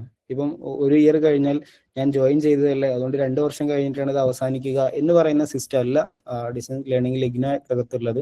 രജിസ്ട്രേഷൻ ഓരോ അക്കാദമിക് ഇയർ കഴിയുമ്പോഴും രജിസ്ട്രേഷൻ ചെയ്യണം. കോഴ്സുകൾ ശരിയായിട്ട് തിരഞ്ഞെടുക്കണം എന്നുള്ളത് വളരെ വളരെ പ്രധാനമാണ്. എലക്റ്റീവ് കോഴ്സുകൾ ഇതിനകത്തുണ്ടാവും. മെയിൻ പേപ്പറുകൾ, കോർ പേപ്പറുകൾ, ചിലപ്പം സോഷ്യോളജി ഒക്കെ എടുക്കുന്ന ആളുകൾക്ക് ഫസ്റ്റത്തെ പിന്നെ ടേമിൽ 4 പേപ്പർ ഉണ്ടാവുള്ളൂ. ആ 4 പേപ്പർ കമ്പൽസറി ആയിരിക്കും. ചിലപ്പോൾ നമുക്കൊന്നും ചെയ്യാനുണ്ടാവില്ല. എലക്ടീവ് പേപ്പർ ഉണ്ടാവാൻ സാധ്യതയില്ല. ചില സബ്ജക്റ്റിന് പേപ്പർ ഉണ്ടാവും, ചില സബ്ജക്റ്റിന് പേപ്പർ ഉണ്ടാവില്ല. അതേ സമയത്ത് നമുക്ക് ചില സെക്കൻഡ് ഇയർ ഒക്കെ വരുന്ന സമയത്ത് സബ്ജക്ട് സെലക്ട് ചെയ്യാനുള്ള ഓപ്ഷൻ ഉണ്ടാവും. സബ്ജക്ട് സെലക്ട് ചെയ്യാൻ ഓപ്ഷൻ ഉണ്ടാകുന്ന സമയത്ത് നിങ്ങൾ പി ജിയിൽ പ്രത്യേകം ശ്രദ്ധിക്കേണ്ടത് പേര് നോക്കിയിട്ടല്ല നമ്മൾ സബ്ജക്ട് സെലക്ട് ചെയ്യേണ്ടത്. പല ആളുകളും പല രൂപത്തിലുള്ള എലക്ടീവ് കോഴ്സുകൾ ഉണ്ടാകാം. ഇപ്പം അടുത്ത കാലത്ത് ഇതുമായി ബന്ധപ്പെട്ടൊരു കാര്യം കേട്ടിട്ടുള്ളത്, സബ്ജക്റ്റ് എടുത്തുകൊണ്ട് കുടുങ്ങിപ്പോയിട്ടുള്ള ഒരു 3-4 പേരെ ഈ ഡിഗ്രി അതുപോലെ തന്നെ പി ജിയുമായി ബന്ധപ്പെട്ട് കാണാൻ ഇടയായിട്ടുണ്ട്. അപ്പൊ അതായത് ഡാറ്റ സയൻസ് പോലെ ഇത് കേൾക്കുന്ന സമയത്ത് എന്തോ ഒരു വളരെ ഡാറ്റ അനാലിറ്റിക്സോ ഡാറ്റ സയൻസ് പോലുള്ള സബ്ജക്ട്, അതുപോലെ തന്നെ സോഷ്യോളജി പഠിക്കുന്ന ഒരാൾ എക്കണോമിക്സിൽ ഒരു എലക്ടീവ് കോഴ്സ് എടുത്തുകൊണ്ട് ബുദ്ധിമുട്ടായിട്ടുള്ള ഒരു സിസ്റ്റം. അപ്പം ഇങ്ങനെ ഒരു ഓപ്ഷൻ നമുക്ക് ഉണ്ടാവരുത്. നമ്മളൊരു സബ്ജക്ട് സെലക്ട് ചെയ്യുന്ന സമയത്ത് അത് ഇഗ്നോക്കകത്തുന്ന അതിന്റെ ടെക്സ്റ്റ് ബുക്കുകളും ഡീറ്റെയിൽ ആയിട്ടുള്ള സംവിധാനങ്ങളൊക്കെ ഇവിടെ ഉണ്ടാകും. അത് മുഴുവൻ നോക്കി പരിശോധിച്ചതിന് ശേഷം മാത്രമാണ് നമ്മൾ എലക്ടീവ് കോഴ്സുകൾ സെലക്ട് ചെയ്യേണ്ടത്. ഒന്നുകിൽ നേരത്തെ നമ്മൾ പഠിച്ചതിന്റെ തുടർച്ചയാവാം, അല്ലെങ്കിൽ നമുക്ക് പഠിക്കാൻ പറ്റുമെന്ന് വിചാരിക്കുന്ന ഭാഗങ്ങളാവാം. ഈ 2 കാര്യങ്ങളിലല്ലാതെ എലക്ടീവ് കോഴ്സുകളൊക്കെ നോക്കുന്ന സമയത്ത് നമ്മളത് പ്രത്യേകം ശ്രദ്ധിക്കണം എന്നുള്ളത് കൂടെ അതിന്റെ ഭാഗമായിട്ട് ഇങ്ങനെ പറഞ്ഞു പോവാണ്. അപ്പം പിന്നെ ടൈം മാനേജ്മെന്റ്, ഇത് ഒരു ഡിഗ്രി കഴിഞ്ഞ് നിൽക്കുന്ന ആളുകളെ സംബന്ധിച്ചിടത്തോളം ഇനിയും പറയണമെന്നില്ല. ഡിഗ്രിക്ക് നമുക്ക് 3 വർഷം ഉണ്ടായിരുന്നു, ഇനി 2 വർഷമാണ് നമ്മുടെ മുമ്പിൽ ഉണ്ടാകുന്നത്. 2 വർഷം കൊണ്ട് 2 അസൈൻമെന്റുകൾ, 2 അസൈൻമെന്റ് എന്ന് പറയുന്നത് മുഴുവൻ സബ്ജക്റ്റുകളുടെയും 2 അസൈൻമെന്റ്, 2 ടേമിലെയും അസൈൻമെന്റ് നമുക്ക് പൂർത്തിയാക്കേണ്ടതുണ്ട്. അതുപോലെ തന്നെ എക്സാം എഴുതേണ്ടതുണ്ട്. പിന്നെ നമുക്ക് ടൈം മാനേജ്മെന്റ് കൃത്യമല്ലെങ്കിൽ നമ്മൾ വിചാരിക്കുന്നതിലും വേഗത്തിൽ ഈ സമയം കഴിയും. സാധാരണ ഡിസ്റ്റന്റ് ആയിട്ട് പി ജി ചെയ്യുന്ന പലരും ആദ്യത്തെ തവണ എക്സാം എഴുതാറില്ല. ഞാൻ ഇതിങ്ങനെ പറയുന്ന സമയത്ത് ഇതൊക്കെ ഇങ്ങനെയൊക്കെ ഉണ്ടാവോ എന്ന് നമുക്ക് തോന്നും. അതിനാണ് ഇപ്പൊ നമ്മൾ METG അക്കാഡമിയിൽ ഇങ്ങനെ ഒരു സിസ്റ്റമാറ്റിക് ആയിട്ടുള്ള ഒരു ഫോളോ അപ്പും അതുപോലെ തന്നെ ഒരു സംവിധാനവും ഇതിനകത്തേക്ക് കൊണ്ടുവരണം എന്ന് ആലോചിച്ചത്. അല്ലെങ്കിൽ ഇപ്പൊ നിങ്ങൾക്ക് ജസ്റ്റ് പുറത്തുനിന്ന് ചെയ്താലും മതി. ഇപ്പൊ നമുക്ക് ഈ കിതാബിന്റെ ക്ലാസ്സുകളും അതുപോലെ തന്നെ ഇത്തരത്തിലുള്ള ഒരു സിസ്റ്റമാറ്റിക് ആയിട്ട് ഇതിനെ നമുക്കൊരു മോണിറ്റർ ചെയ്യാൻ ഒരു സംവിധാനം ഇപ്പുറത്ത് ഉണ്ടാകുമ്പോഴാണല്ലോ നമ്മളതിൽ ഒന്നുകൂടെ കൃത്യമാവുന്നത്. അപ്പം അത്തരത്തിലുള്ള ഒരു 1-to-1 എന്നൊക്കെ പറയുന്നത് പോലെയുള്ള ഒരു മോണിറ്ററിംഗ് സിസ്റ്റവും പിന്നെ ഒരു കോണ്ടാക്ട് ക്ലാസ്സുകളും ഇങ്ങനെ കുറച്ചും കൂടെ സിസ്റ്റമാറ്റിക് ആയിട്ടുള്ള ഒരു റെഗുലർ പി ജി എന്നുള്ള അർത്ഥത്തിൽ തന്നെ വേണമെങ്കിൽ നമുക്ക് വായിക്കാൻ പറ്റുന്ന രൂപത്തിലേക്കുള്ള ഒരു ടൈം ഷെഡ്യൂൾ, അത്തരത്തിലുള്ള ടൈം മാനേജ്മെന്റ് എപ്പോഴും വളരെ പ്രധാനമാണ്. നമ്മൾ വിചാരിക്കുന്ന അത്ര സമയം നമ്മൾ തുടങ്ങി കഴിഞ്ഞാൽ ഉണ്ടാവില്ല. നമുക്കിത് രജിസ്റ്റർ ഇപ്പം നിലവിൽ തന്നെ അഡ്മിഷന്റെ സമയം തുടങ്ങി, ഡിസംബർ കഴിഞ്ഞു, ജനുവരിയിൽ ഇതിന്റെ പ്രോസസ്സ് നടന്നുകൊണ്ടിരിക്കുകയാണ്. നമ്മൾ ഇനി അഡ്മിഷനൊക്കെ കഴിഞ്ഞ് നമ്മുടെ കൺഫർമേഷൻ ഒക്കെ വന്ന് നമ്മൾ പഠിക്കാനിരിക്കുമ്പോഴേക്കും ഏകദേശം ഇതിന്റെ 1-2 മാസങ്ങൾ കഴിഞ്ഞിട്ടുണ്ടാകും. അപ്പോഴേക്കും നമ്മൾ ഇനി ഈ പഠിച്ചു തുടങ്ങുമ്പോഴേക്കും അസൈൻമെന്റ് എഴുതേണ്ട സമയമായിരിക്കും, അത് സബ്മിറ്റ് ചെയ്യേണ്ട സമയമായിരിക്കും. അപ്പോഴേക്കും അടുത്ത ഡിസംബറിൽ നമുക്ക് എക്സാം എഴുതേണ്ട സമയമാകുന്നു. അപ്പം നമുക്കൊരു പഠിക്കാൻ കിട്ടുന്നത് ഒരു 4 മാസം 3 മാസമൊക്കെ ആയിരിക്കും. നമ്മൾ ഡിഗ്രി പോലെയല്ല ജസ്റ്റ് പോയി പേപ്പർ നോക്കി പോയിട്ട് എഴുതാൻ എല്ലാവർക്കും പറ്റിക്കോണമെന്നില്ല. സബ്ജക്റ്റിനകത്ത് നല്ല നോളജ് ഉള്ള ആളുകൾക്ക് അത്ര വലിയ പ്രശ്നം ഉണ്ടാവില്ല. അതും കൂടെ ഞാൻ അതിന്റെ ഭാഗമായിട്ട് പറയണം. ഇപ്പൊ ഒരു സബ്ജക്റ്റിൽ നല്ല നോളജ് ഉള്ള ഒരാളാണ്, എവിടെയെങ്കിലും ക്ലാസ് എടുത്തുകൊണ്ടിരിക്കുന്നവരോ അല്ലെങ്കിൽ അത്തരത്തിലുള്ള ആളുകളൊക്കെ ആണെങ്കിൽ അവർക്കൊരു 1 മന്ത് ഇതിനകത്ത് ചിലവാക്കി കഴിഞ്ഞാൽ PG സബ്ജക്റ്റുകൾ കിട്ടുക എന്നുള്ളത് അത്ര ടാസ്ക് ഒന്നുമില്ല. അവർക്ക് അത് മാത്രം വെച്ചുകൊണ്ട് തന്നെ അപ്ഗ്രേഡ് ചെയ്തുകൊണ്ട് പോവാം. പിന്നെ നമുക്ക് നിലവിൽ AI ടൂളുകളും മറ്റു സംവിധാനങ്ങളൊക്കെ ഉള്ളത് കൊണ്ട് തന്നെ റെഫറൻസിനോ അല്ലെങ്കിൽ മറ്റു കാര്യങ്ങൾക്കോ ഒന്നും ഇനി മറ്റൊരാളെയും ഒരു ഗൈഡിനെയും ആശ്രയിക്കേണ്ട ആവശ്യം ഉണ്ടാവില്ല. ക്ലാസ്സുകൾ കേട്ട് കഴിഞ്ഞ് ദെൻ അതിന്റെ എക്സ്ട്രാ നമ്മൾ നേരിട്ട് പോയിട്ട് റെഫറൻസിലേക്ക് പോയി കഴിഞ്ഞാലുള്ള പ്രശ്നം, നമ്മൾ റെഫർ ചെയ്യുന്നത് നമ്മുടെ അൽഗോരിതം അനുസരിച്ചുള്ള ഒരു റിസൾട്ടാണ് നമുക്ക് കിട്ടുക. അത് 8ാം ക്ലാസ്സിലെ കുട്ടിക്കും കിട്ടുന്നത്, 8ാം ക്ലാസ്സിലെ ഒരാൾക്ക് കിട്ടുന്ന റെഫറൻസ് ആവാം, ചിലപ്പം വലിയ PhD ഒക്കെ പോലെ ചെയ്യുന്ന ആളുകൾക്ക് കിട്ടുന്ന റെഫറൻസ് ആവാം. നമ്മൾക്ക് വേണ്ട സാധനങ്ങൾ ആവണം എന്നുണ്ടെങ്കിൽ ഈ ടെക്സ്റ്റ് ബുക്കുകൾ, ഈ ക്വസ്റ്റ്യൻ പേപ്പറുകൾ, ഈ കാര്യങ്ങൾ നമുക്ക് വളരെ കൃത്യമാണ്. അതിനാണ് നമുക്ക് റെഗുലർ ക്ലാസ്സുകൾ എന്നർത്ഥത്തിൽ METG അക്കാഡമി ക്ലാസ്സുകൾ പ്രൊവൈഡ് ചെയ്യുന്നത്. അപ്പൊ അതിൽ നേരത്തെ ഇഗ്നോയിൽ പഠിപ്പിച്ചുകൊണ്ടിരിക്കുന്ന ആ വിഷയത്തിൽ പഠിച്ചിട്ടുള്ളതും പഠിപ്പിക്കുന്നതുമായിട്ടുള്ള ആളുകളുടെ ക്ലാസ്സുകളും റെക്കോർഡഡ് ക്ലാസ്സുകളും ലൈവ് ക്ലാസ്സുകളും ക്വസ്റ്റ്യൻ ഡിസ്കഷനുകളും ഇങ്ങനെ എൻഗേജ് ആയിട്ടില്ലെങ്കിൽ സാധാരണ സംഭവിക്കുന്നത് പോലെ ഇയർ നമുക്ക് 4 വർഷം ഉണ്ട് എന്നുള്ളത് ഒരു സാധ്യതയുമാണ്, ഒരു പ്രശ്നമാണ്. ശരിക്കും സാധ്യത എന്ന് പറയുന്നത് ഇൻ കേസ് നമുക്ക് എന്തോ ഒരു വളരെ പ്രധാനപ്പെട്ട നമ്മുടെ ലൈഫിൽ ഇങ്ങനെ സംഭവിക്കാൻ നമ്മൾ വിചാരിക്കുന്നത് അപ്പുറത്തേക്കുള്ള ചില കാര്യങ്ങൾ സംഭവിക്കുന്നു, അല്ലെങ്കിൽ നമുക്ക് നിർബന്ധമായിട്ട് മാറ്റിവെക്കേണ്ടി വരുന്നു. ആ സമയത്ത് PG ഒഴിവാക്കിയിട്ട് പോവുക എന്നതിനപ്പുറത്തേക്ക് നമുക്ക് മാറ്റിവെക്കാൻ സാധ്യതയാണ്. രണ്ടാമത്തത് നമ്മളിത് മാറ്റിവെക്കുക എന്നുള്ളത് സാധാരണ നമ്മൾ ഇന്ന് പഠിച്ചില്ലെങ്കിൽ നാളെ പഠിക്കാം എന്ന് പറഞ്ഞിട്ട് മാറ്റിവെക്കുന്ന ഒരു മാറ്റിവെക്കലുണ്ട്. ഈ മാറ്റിവെക്കൽ ഉണ്ടായിക്കഴിഞ്ഞാൽ നമ്മൾ വീണ്ടും ഇതെങ്ങനെങ്കിലും ഒന്ന് അവസാനം ഇത് തീർന്നു കിട്ടിയാൽ മതിയായിരുന്നു എന്ന് വിചാരിക്കുന്ന ആളുകൾ, അല്ലെങ്കിൽ ഇതിനെ ഒഴിവാക്കാം എന്ന് വിചാരിക്കുന്ന ആളുകൾ, ഇങ്ങനെയൊക്കെ ഉണ്ടാവും. അപ്പൊ നമ്മളോട് കൂടെ ജോയിൻ ചെയ്തിരുന്ന ആരെങ്കിലും ഒക്കെ വളരെ കൃത്യമായിട്ട് പോയിട്ടുണ്ടെങ്കിൽ നമ്മൾ അത് പഠിച്ച് ഒരുങ്ങി വരുമ്പോഴേക്കും അവര് PG കഴിഞ്ഞിട്ടുണ്ടാവും. ഇതിന് വേഗം തീർക്കുക എന്നുള്ളതാണ്. ഒരു ദീർഘകാലത്തേക്കുള്ള പഠനവുമായിട്ടൊന്നും മുന്നോട്ട് പോകാനുള്ള സമയമൊന്നും നമുക്ക് മുമ്പിൽ ഉണ്ടാവില്ല. അപ്പൊ വളരെ വേഗത്തിൽ ഇതൊക്കെ തീർക്കുക എന്നുള്ളത് കൂടെ വളരെ പ്രധാനമാണ് എന്നതിന്റെ കൂട്ടത്തിൽ ഓർമ്മപ്പെടുത്താണ്. അപ്പൊ അക്കാഡമിക് കലണ്ടർ വളരെ കൃത്യമായിട്ട് ഫോളോ ചെയ്യണം. ഇതിന്റെ അസൈൻമെന്റ് ഡീറ്റെയിൽസുകൾ, അതുപോലെ തന്നെ എക്സാമിന്റെ ടെൻഡേറ്റീവ് ഡേറ്റ് വരുന്നത് മുതൽ എക്സാമിന്റെ ഡേറ്റുകൾ, അസൈൻമെന്റിന്റെ അക്കാഡമിക് കലണ്ടർ, ഇതിന്റെ കറക്റ്റ് കലണ്ടർ നമുക്ക് കിട്ടും. ഓരോ കാലത്തും എന്താണ് ചെയ്യേണ്ടത്. അതുപോലെ തന്നെ നിങ്ങൾ MET-യിലാണെങ്കിൽ എനിക്ക് തോന്നുന്നത് അതിന്റെ കിതാബിന്റെ ക്ലാസ്സുകൾ ഓൾറെഡി നമുക്കൊരു വലിയൊരു സാധ്യതയാണ്.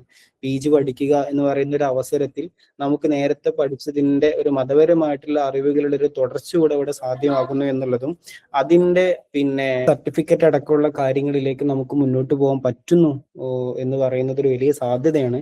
അപ്പോഴും ഞാൻ പറയുന്നത് രണ്ടിന്റെയും എക്സാമും കാര്യങ്ങളൊക്കെ ഒരു ഭാഗത്ത് നടക്കും, നേരത്തെ ഉള്ളതുപോലെ തന്നെ കാര്യങ്ങളൊക്കെ നടക്കും. ടൈം ഷെഡ്യൂളുകൾ വളരെ പ്രധാനമാണ്. ടൈം മാനേജ്മെന്റ്, അല്ലെങ്കിൽ അത് അക്കാഡമിക് കലണ്ടർ കൃത്യമായിട്ട് ഫോളോ ചെയ്യുക എന്നുള്ളത്. ഇതിനൊക്കെ ഡെഡ് ലൈനുകൾ ഉണ്ടാകും. ഇഗ്നോക്ക് നമ്മളിങ്ങനെ വൈകിപ്പിച്ച് രജിസ്ട്രേഷൻ പിന്നെ ആകാം എന്നൊക്കെ പറഞ്ഞിട്ട് ചിലപ്പം വൈകിപ്പിച്ചാൽ അതിനനുസരിച്ച് നമ്മുടെ കൺഫർമേഷൻ മെസ്സേജുകൾ വൈകും. ഈ കൺഫർമേഷൻ മെസ്സേജുകൾ എന്ന് പറയുമ്പോൾ എന്തെങ്കിലും പ്രശ്നങ്ങൾ ഉണ്ടെങ്കിൽ അത് നമ്മളെ ഇഗ്നോ അറിയിക്കും. ആ അറിയിക്കുന്നത് വൈകിയിട്ട് നമ്മളത് ഇപ്പം നമ്മുടെ ആധാറിലോ മറ്റെന്തെങ്കിലും പ്രശ്നങ്ങളുണ്ട്, അല്ലെങ്കിൽ മറ്റെന്തെങ്കിലും കൊടുത്ത ഡാറ്റയിൽ പ്രശ്നമുണ്ട്, അപ്പം പരമാവധി വൈകിപ്പിക്കാതിരിക്കുക എന്നുള്ളതാണ്. ഈ പ്രശ്നങ്ങൾ പിന്നെ നമുക്ക് പരിഹരിച്ചുകൊണ്ട് ആ സമയത്ത് തന്നെ വീണ്ടും രജിസ്ട്രേഷനിലേക്ക് മറ്റൊന്നും കടക്കാൻ പിന്നെ പറ്റൂല. ഇതൊക്കെ ഇങ്ങനെ പറഞ്ഞ് പേടിപ്പിക്കേണ്ടതുണ്ടോ എന്ന് ചിലപ്പോൾ നമുക്ക് തോന്നും. കാരണം ഇതൊക്കെ വളരെ കോമൺ ആയിട്ട് നമ്മളൊക്കെ ചെയ്യുന്നതല്ലേ. പക്ഷെ ഇതിലൊക്കെ എക്സെപ്ഷൻ കേസുകൾ എന്ന അർത്ഥത്തിൽ നമുക്ക് കുറെ ഉദാഹരണങ്ങൾ നമ്മുടെ മുമ്പിലുണ്ട്. നിങ്ങൾക്ക് അറിയുന്നവരുണ്ടാകാം. ഇപ്പം പോസ്റ്റൽ എന്താണ് സർട്ടിഫിക്കറ്റ് വരുമ്പം പോസ്റ്റ് ഓഫീസിൽ വളരെ കൃത്യമായിട്ട് നമ്മൾ ശ്രദ്ധിക്കണം എന്ന് പലതവണയായിട്ട് നമ്മൾ പറയുന്നുണ്ടാകും. എന്തൊക്കെയോ കാരണങ്ങൾ കൊണ്ട് ഈ വർഷവും എനിക്ക് തോന്നുന്നത് 1-2 ആളുകൾക്ക് സർട്ടിഫിക്കറ്റ് വന്നിട്ട് കിട്ടാതെ തിരിച്ച് അങ്ങോട്ട് തന്നെ പോയി. പിന്നെ അതിന്റെ പേരിൽ അവർ എടുത്തിട്ടുള്ള എഫേർട്ടുകളും കഷ്ടപ്പാടുകളും നമ്മളിപ്പോൾ കണ്ടുകൊണ്ടിരിക്കുന്നു. അപ്പം ഇത് സ്വാഭാവികതയിൽ ഇതൊക്കെ ഇങ്ങനെ നടന്നു പോകും. ഇതൊന്നും വലിയൊരു സംഭവമായിട്ടുള്ള കാര്യങ്ങളൊന്നുമല്ല. പക്ഷെ ചില ഉദാഹരണങ്ങൾ നമുക്ക് ഇതിനകത്തൊക്കെ പോയി പെട്ടുപോയ ആളുകളുടെ ഉദാഹരണങ്ങളുണ്ട്. ആ പെട്ടുപോകുന്ന ആളുകൾ നമ്മളാവാതിരിക്കുക എന്നുള്ളത് കൊണ്ട് കൂടിയാണ് പിന്നെ ഇത്തരം കാര്യങ്ങളൊക്കെ ഇങ്ങനെ ഓരോന്നോരോന്നും ഇങ്ങനെ എടുത്ത് പറയുന്നത്. ഇതൊന്നും ഇങ്ങനെ പെറുക്കി പറയേണ്ട ആവശ്യം ഇഗ്നോയിൽ ഡിഗ്രി ചെയ്തുകൊണ്ടിരിക്കുന്ന, ഡിഗ്രി കഴിഞ്ഞിട്ടുള്ള ആളുകൾക്ക് ഒരിക്കലും ഇത് പറഞ്ഞു തരേണ്ട ആവശ്യമില്ല. എന്നാൽ പോലും ഈ കാര്യങ്ങളൊക്കെ നമ്മൾ കഴിഞ്ഞു പോയതും ജസ്റ്റ് ഒന്ന് ഓർമ്മിപ്പിക്കുന്നു എന്ന് മാത്രമേ ഉള്ളൂ. ഡെഡ് ലൈനുകൾ എപ്പോഴും, പ്രത്യേകിച്ചും നമ്മളൊരു സിസ്റ്റത്തിനകത്ത് എല്ലാ ഡെയിലി വന്നു പോകാത്ത ഒരാൾ എന്ന നിലക്ക് പലപ്പോഴും നമുക്കിപ്പം ശനിയും ഞായറും തിങ്കളും ചൊവ്വയൊക്കെ ഒരുപോലെ ആയിരിക്കുമല്ലോ. നമ്മളെ സംബന്ധിച്ചിടത്തോളം വലിയ വ്യത്യാസങ്ങളൊന്നും ദിവസങ്ങളിൽ ഉണ്ടാവില്ല. എല്ലാ ദിവസവും നമുക്ക് ഒരേപോലെ ആയിരിക്കും. അപ്പൊ ഇതേപോലെ ഇതിന്റെ പലപ്പോഴും അഡ്മിഷൻ സമയങ്ങൾ, അതുപോലെ തന്നെ അസൈൻമെന്റിന്റെ ഡെഡ് ലൈനുകൾ, ഇത്തരം കാര്യങ്ങളൊക്കെ നീട്ടിവെച്ച് അവസാനം ഇതൊക്കെ മിസ്സാകുന്ന അവസ്ഥകൾ പലപ്പോഴായിട്ടുണ്ട്. എക്സാമിന്റെ ദിവസം മറന്നുപോയിട്ടുള്ള PG ചെയ്യുന്ന ആളുകൾ എനിക്കറിയാം. എക്സാമിന്റെ ദിവസം, കാരണം നമുക്ക് ഒരു മാസത്തില് 2 എക്സാം 3 എക്സാം ഒക്കെ അല്ലേ ഉണ്ടാവുള്ളൂ. നമ്മള് ഇത് കാണുമ്പോൾ ഹോൾ ടിക്കറ്റ് കാണുമ്പോൾ ഒരു ഡേറ്റ് നമ്മുടെ മനസ്സിൽ രജിസ്റ്റർ ചെയ്ത് വെച്ചിട്ടുണ്ടാകും. ആ ഡേറ്റ് എന്തോ കാരണത്താൽ നമ്മൾ വിചാരിച്ച ഡേറ്റ് ആയിരിക്കില്ല വന്നിട്ടുണ്ടാകുന്നത്, നമ്മുടെ മനസ്സിലേക്ക് കയറിയിട്ടുണ്ടാകുന്നത്. അങ്ങനെ എക്സാം മിസ്സായിട്ടുള്ള ആളുകൾ നമ്മുടെ പരിസരത്തിന്റെ ഇഷ്ടംപോലെ ആളുകളുണ്ട്.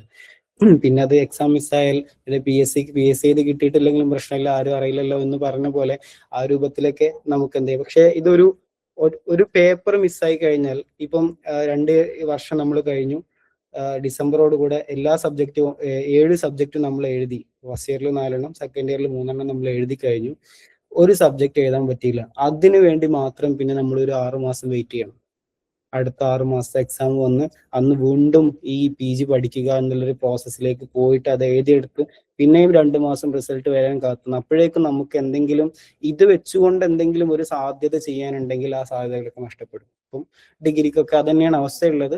പ്രത്യേകിച്ചും PG ആകുന്ന സമയത്ത് കാര്യങ്ങൾ വളരെ കൃത്യമായിട്ട് നമ്മൾ നോക്കണം. അതുപോലെ തന്നെ നമ്മുടെ മാർക്കിന്റെ കാര്യങ്ങൾ. ദെൻ ഒഫീഷ്യൽ വെബ്സൈറ്റുകളാണ് നമ്മൾ ചെക്ക് ചെയ്യേണ്ടത്. വാട്സപ്പ് യൂണിവേഴ്സിറ്റികളിൽ ഫോർവേഡ് മെസ്സേജുകൾ ഇഷ്ടംപോലെ ഉണ്ടാവും. നമ്മൾ ചെക്ക് ചെയ്യേണ്ടത്, നമുക്ക് വരുന്ന വാട്സപ്പ് മെസ്സേജുകളിലെല്ലാം നമ്മൾ ചെക്ക് ചെയ്യേണ്ടത് ഒഫീഷ്യൽ ആയിട്ടുള്ള അത് സ്റ്റഡി സെന്ററിൽ വരുന്ന, സ്റ്റഡി സെന്ററിലെ ഗ്രൂപ്പ് ആണെങ്കിൽ അത് ഓക്കെയാണ്. സ്റ്റഡി സെന്ററിൽ നിങ്ങൾക്ക് ഗ്രൂപ്പുകൾ ഉണ്ടാകും, അതിൽ വരുന്ന മെസ്സേജുകൾ ഓക്കെയാണ്, അത് ക്രോസ് ചെക്ക് ചെയ്താൽ മതി.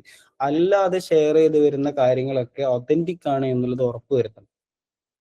പല സ്ഥലങ്ങളിൽ നിന്നും പല ടൈപ്പ് ന്യൂസുകൾ നമുക്ക് പണ്ടും ഇതുപോലെ കിട്ടിയിട്ടുണ്ടാകും, ഇപ്പോഴും കിട്ടിയിട്ടുണ്ടാകും. ആ കോഴ്സിന് വാല്യൂ ഇല്ല, ഈ കോഴ്സിന് വാല്യൂ ഇല്ല, ഈ കോഴ്സ് എടുത്ത ആൾക്കാർ കുടുങ്ങിപ്പോകും, കേസ് എടുക്കേണ്ടി വരും എന്നൊക്കെ പറഞ്ഞിട്ട് ഇങ്ങനെ പല പല പല എന്താണ് കാര്യങ്ങളൊക്കെ നമുക്ക് റിസൾട്ട് വരാത്തതിന്റെ പേരിൽ എനിക്ക് വന്നത് അങ്ങനെ ചില ന്യൂസുകൾ, ഇങ്ങനത്തെ പല പല ടൈപ്പ് ന്യൂസുകൾ ഉണ്ടാകും.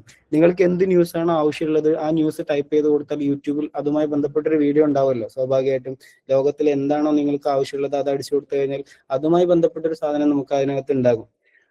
എന്താണ് കയ്യിൽ മുറി വന്നാൽ ക്യാൻസർ ഉണ്ടാവുമോ എന്ന് അടിച്ചു നോക്കിയാൽ അപ്പം കയ്യിൽ മുറി വന്നാൽ ക്യാൻസർ ഉണ്ടാകുന്ന വീഡിയോ അതിനകത്ത് ഉണ്ടാകും. സ്വാഭാവികമാണ്. അപ്പം ഇങ്ങനെ ആളുകൾ പലതരത്തിലുള്ള സാധനങ്ങൾ ഇങ്ങനെ അടിച്ചിറക്കി വിടുന്നുണ്ടാകും. ഇത് മുഴുവൻ കണ്ടിട്ടല്ല നമ്മൾ പിന്നെ ഒരു കാര്യത്തെ അഡ്രസ്സ് ചെയ്യേണ്ടത്. ഒന്ന്, നമുക്ക് റെഫറൻസുകൾ ഉണ്ടാകും. ഇത്തരം ഇൻസ്റ്റിറ്റ്യൂഷനിൽ പഠിക്കുന്ന സമയത്ത് അത്തരം റെഫറൻസുകൾ നമുക്ക് ഉപയോഗിക്കാം. രണ്ടാമത്തത് പിന്നെ ഈ ഒഫീഷ്യൽ ആയിട്ടുള്ള വെബ്സൈറ്റുകൾ, ഒഫീഷ്യൽ ആയിട്ടുള്ള വാട്സപ്പ് ഗ്രൂപ്പുകൾ, അത്തരം കാര്യങ്ങളിലാണ് ഈ കാര്യങ്ങളൊക്കെ കൂടുതലായിട്ട് ശ്രദ്ധിക്കേണ്ടത്. ലാസ്റ്റ് മിനിറ്റ് പ്രിപ്പറേഷൻ എന്ന് പറയുന്ന ഒരു സാധനമുണ്ട്, അത് നിങ്ങൾ പരമാവധി ഒഴിവാക്കണം. അവസാന സമയം വെച്ചിട്ട് എന്താണ് പിന്നെ നമ്മൾ അസൈൻമെന്റ് എഴുതാൻ വേണ്ടിയിട്ട്, പരീക്ഷയ്ക്ക് വേണ്ടിയിട്ടൊക്കെ പ്രിപ്പയർ ചെയ്യുന്നത്. പ്രത്യേകിച്ചും ഈ PG ആയതുകൊണ്ടാണ് ഞാൻ ഇങ്ങനെ വീണ്ടും വീണ്ടും പറയുന്നത്. ഈ കാര്യങ്ങൾ വളരെ കൃത്യമായിട്ട് നിങ്ങൾ ശ്രദ്ധിക്കണം. ദെൻ ആഫ്റ്റർ PGക്ക് ശേഷം നിങ്ങൾക്ക് നെറ്റ്, അതുപോലെ തന്നെ സെറ്റ്, PhD പോലെയുള്ള റിസർച്ചുകൾ, ഗവൺമെന്റ് ജോബുകൾ, പ്രൈവറ്റ് ജോബുകൾ, ടീച്ചിങ്, ഇത്തരം കാര്യങ്ങളിലെ ഇഗ്നോ ഡിഗ്രി എന്ന് പറയുന്നത്, അതായത് ഇഗ്നോ ഡിഗ്രി കൊണ്ട് ഉദ്ദേശിക്കുന്നത് PG എന്നുള്ള അർത്ഥത്തിലാണ്, പോസ്റ്റ് ഗ്രാജുവേഷൻ എന്ന അർത്ഥത്തിൽ എല്ലായിടത്തും അംഗീകരിക്കപ്പെട്ടതാണ്. ഡിസ്റ്റൻസ് എവിടെയൊക്കെ അംഗീകരിക്കുന്നുണ്ടോ അവിടെയൊക്കെ നിങ്ങൾക്ക് ഇഗ്നോ കൊടുക്കാം.